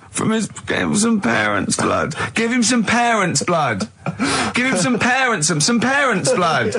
Yeah. But hang on, I just need to know where you read this. Carl. Where was this? Where did I you read stitched this? you up. You know what he said? He said, so do you believe it? I went, tell it to Steve. He went, do you believe it? I went, tell it to Steve. Carl. But where did you read it? That was on the internet. Where is it on the internet? All right, XFM 104.9, Ricky Gervais, Steve Merchant, Karl Pilkington, not here. It's the best of. You've been voting in all week, sending your emails. So here's the clips that you wanted. And just remembered recently, actually, I was on a train coming back from hometown Bristol. And I was on the train, and this girl walks on, good-looking girl. I thought, hey, up. A largely empty carriage. I'm thinking, my luck's in. You know, because I take every opportunity, Carl. That's the thing about me. You know, I don't choose. She was a good-looking girl. She sat down. I thought, she sat down right near me. I thought, brilliant. As this guy comes up behind her, and says, I think it's probably a boyfriend or something, sits down next to her. And I listened in on the conversation, obviously, because I'm pretending to read. It was very clever. I read the same page for hours, so I was pretending to listen. I was listening, but pretending to read. And I realised that it's not her boyfriend or anything. It's just some guy she's met on the platform. And I'm thinking, brilliant. If she's the kind of girl who's just going to start talking to someone, you know, on a platform, on a train, brilliant, I'm going to be in here. Because he was only going one stop. So I'm thinking, what's the worst that can happen? He'll nick off, you know, I'll get chatting to her, you know, and who knows, I could join the... is there a train equivalent? Foot High Club. The Foot High Club, brilliant. And so I'm excited, you know, I'm listening in. And it turns out that they're both kind of graduates who've just finished university, or they're coming to their finals or something. And they're chatting away, you know, and he's making a couple of witticisms, you know, and she's kind of tittering at his jokes. I'm thinking, well, I'll tell you this, if she's laughing at this kind of material, I am going to blow her away, you know, with my kind of anecdotes and wry observations, you know. Yeah. It was weak stuff, I got to be honest. Really? He was coming out with nothing. He was running on empty, as far as I'm concerned. Yeah. And she was loving it. So I'm thinking, brilliant, I'm going to be right in here. And then they get moving on to higher brow things, you know, and I think she was going to study kind of Marxism or something like that, or communism, something. And she was asking him, you know, by way of conversation, she was asking him what he knew about Marxism, you know. Right. And he was fumbling for his vague knowledge of it that he had in his life. And I'm just sat there thinking, yeah, come on, love, in any given capitalist environment, the proletariat will revolt against their oppression by the bourgeoisie, and after a brief period of socialist rule, emerges a classist society governed by community cooperation. Well, if that sort of talk wouldn't get a woman hot, I don't know what you'd use then. If Marx and Engels is not going to get a woman sweaty down below, then nothing is. Then my name is not Steve. You're just biding your time. Exactly. I'm just going to go in for the kill any minute. Yeah. So anyway, it comes to his stop, right? He gets up. I'm thinking, this is a piece of cake. And he gets off, and off he goes. He walks off. And I'm thinking, brilliant. And I thought, I'll wait till the train's pulled away. I'm not going to leap in straight away. No. And he comes back along the carriage. And I'm thinking, hang on a minute. He goes, listen, do you mind if I give you my email address? Oh. Right? And if you want to get in touch, email me. I'm thinking, come on, you loser. Get off now. Save your face, please, before it's too much. And she accepts the email address because she obviously doesn't want to hurt his feelings, whatever. I'm thinking, fair enough. She's a good woman. I'm liking her. I'm loving her. I'm thinking, that's my kind of girl. So anyway, he gets off. I'm sat there, the train pulls away. I'm thinking, I'll wait a few minutes, I'll just, give it some time. Her phone rings. It's her friend on the phone. And she starts saying it, and I was listening in, and she was going, just met a guy on the train. I'm thinking, yeah, that's true enough. She goes, yeah, he was a good-looking guy. I thought, you're having a laugh, love. To be honest. Because I was looking at him, and she said to her friend, he looks a bit like tennis player Boris Becker. I thought, you should be so lucky, frankly, because I saw him. He had awful facial hair, if that's what makes him look like Boris Becker. Terrible little goatee beard. It was laughable. I thought, I don't know. And then she goes to think, and she's like, yeah, I met him, we got chatting and stuff, and she was going, it's not often that you meet someone, generally in life, who's, kind of thoughtful and intelligent and funny. I thought to myself, I'm not even going to waste my time with you, love. Frankly, if that's what you thought of him. You just walked away. And I'll be honest with you, I didn't even bother talking to her. No, I didn't even waste my time with her. If she thinks that bloke is not only great looking, but funny and intelligent, and she got on well, and he was polite, and it was a chance meeting, and he thought, and she thought that you were like a freaky looking dork who didn't even have the nerve to speak. If that's what she thinks, then I don't want to know her. I couldn't. You walked away, and good luck to you. And I have my dignity intact. Yes, and she's nothing. and Karl Pilkington with his brand new show, What's the Song? What song am I thinking? No, I mean... You're nervous about this, aren't you, Rick? I am. You're worried. Well, because I've heard some of these clues before. And they're ramblings... Sometimes they're close to ramblings of a fool. Right?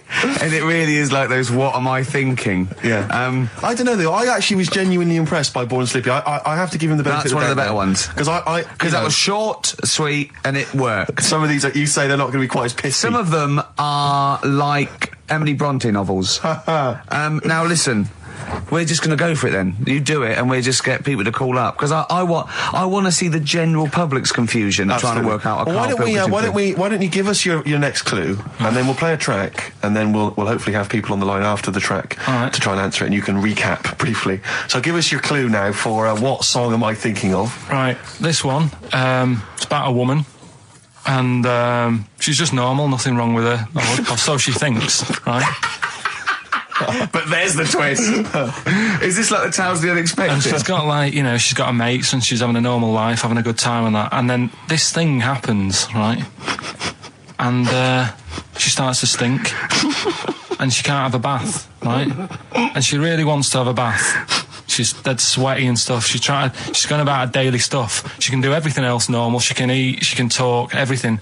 But for some reason, she can't have a bath. Is there a coal mining husband in the bath?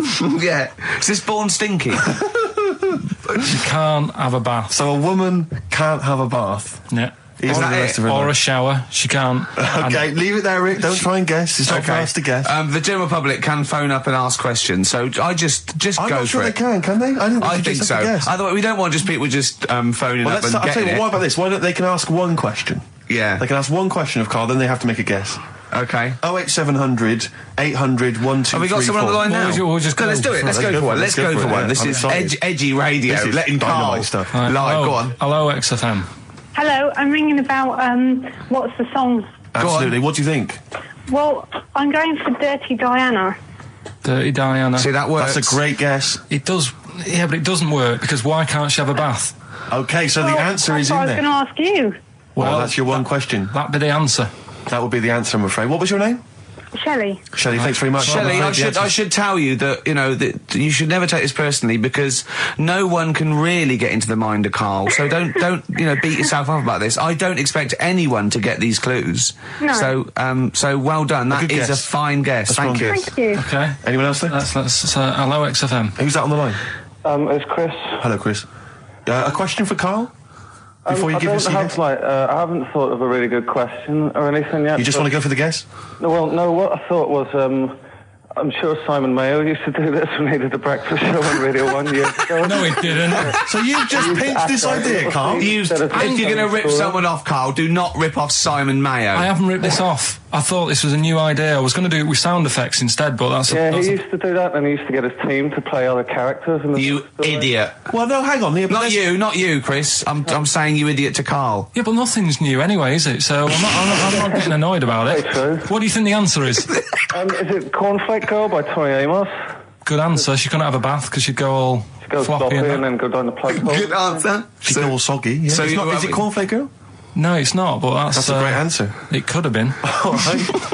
Okay. You're already seeing the error of this, aren't you? I think this is great radio. I'm really hooked on this. I'm genuinely excited. This is really like that.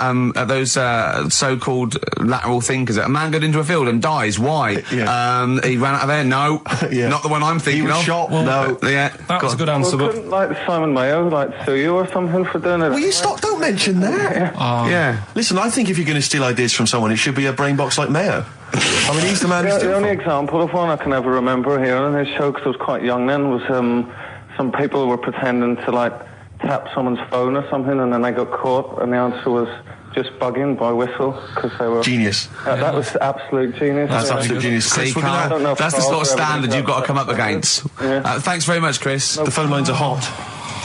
Hello, XFM. Hi, is it Candy Perfume Girl? Is it what? Candy Perfume Girl. Candy Perfume Girl? Yeah. Candy Perfume Girl. Is it? Well, who's that by? Madonna. No, that sounds like an obscure album track. No, it's one of her songs. Just think about it. She stinks and everything. She's a normal life. I didn't say she was a sweet or anything. But for some reason she can't have a bath or Is a this shower. a big song, just to give him a clue? It's a bigger song than Candy Sweet Girl. Thank you very much indeed for your guess. It clearly is right. Thank you. Cheers. Sorry. Okay, one more, then we go to a record. Come on. Okay. Go on. Hello, XFM. Carl. Yeah. Is it High and Dry by Radiohead? High and dry. High and dry. Now that's great. She smells, which is another word for high. She's dry because she doesn't have a shower. Carl, if it isn't that, yours will never be as good as that. He's the winner. Whatever you're thinking of, that clue is brilliant. What's your name, mate? It's Richie. Richard, I mean, you can't beat that. That's a bit too lateral. Don't be stupid. It's perfect. He's made yours into a clever clue. He's made high, she smells, dry, she never gets in the bath or shower. It's not that, is it, Carl? No, it's You not. don't even get that, do you? Not really. Have you ever heard of the word high being used to mean sort of smelly? No. No. Oh, what? That was where you went wrong there, mate. Richard, I'm declaring you the winner, even though that isn't the answer. I don't think Thank we you. should give up this early. Can we just let's play a song and, Let's play a song. Give it one more chance, because if people think about it, it is really easy. I'm not going to find out the answer now because I've got to go out. Okay, we'll do it very quickly. Stay in for 10 minutes. We're just going to play a new Coldplay track out. Okay, let's play Coldplay and then we'll come back with this. Carl, it was you that worked out the maths and worked out I was 28, because they just worked out I'm 27. You are 27. No way. Yeah, I asked you, didn't I? And I said... But what I sort of questioned was, I said, well, if you're 27 today, that means last week you were 26. Well done, yeah. That's irrelevant. So therefore you assumed that I must be 28 then? Yeah. Whereas I assumed you were using, your knowledge of maths, such as it is. I wouldn't do that. No, sure. Wow. I actually got lost in that conversation because I genuinely didn't know what he meant would mean last week you were 26. I don't know what that meant. I don't know what it meant. Wow. Well, it is Steve's birthday. But he would have been 26 last week. Sometimes you genuinely frighten me because it's those staring eyes. There's nothing behind him. It's this little bald head. Looks like Davros looking at me. Genuine fear on his face when he enters into a conversation with another human being. What bit don't you understand? If he's 27 today, he would have been 26 last week, and he doesn't look 26. He didn't look 26 last week. He looks older than 28 today. You've started on his birthday. You're still having a go at him. Carl, I don't look like the kind of hot stud that I actually am, but face facts, that's the truth, mate. Yeah, live with it. Get with the programme, jeez. Well, let's have a little bit of cake. Okay. Oh, that's appropriate. See the what I did? birthday. But you mean the band, don't Yeah. you? Not the cake. You haven't actually bought cake, have you? Got anything at all?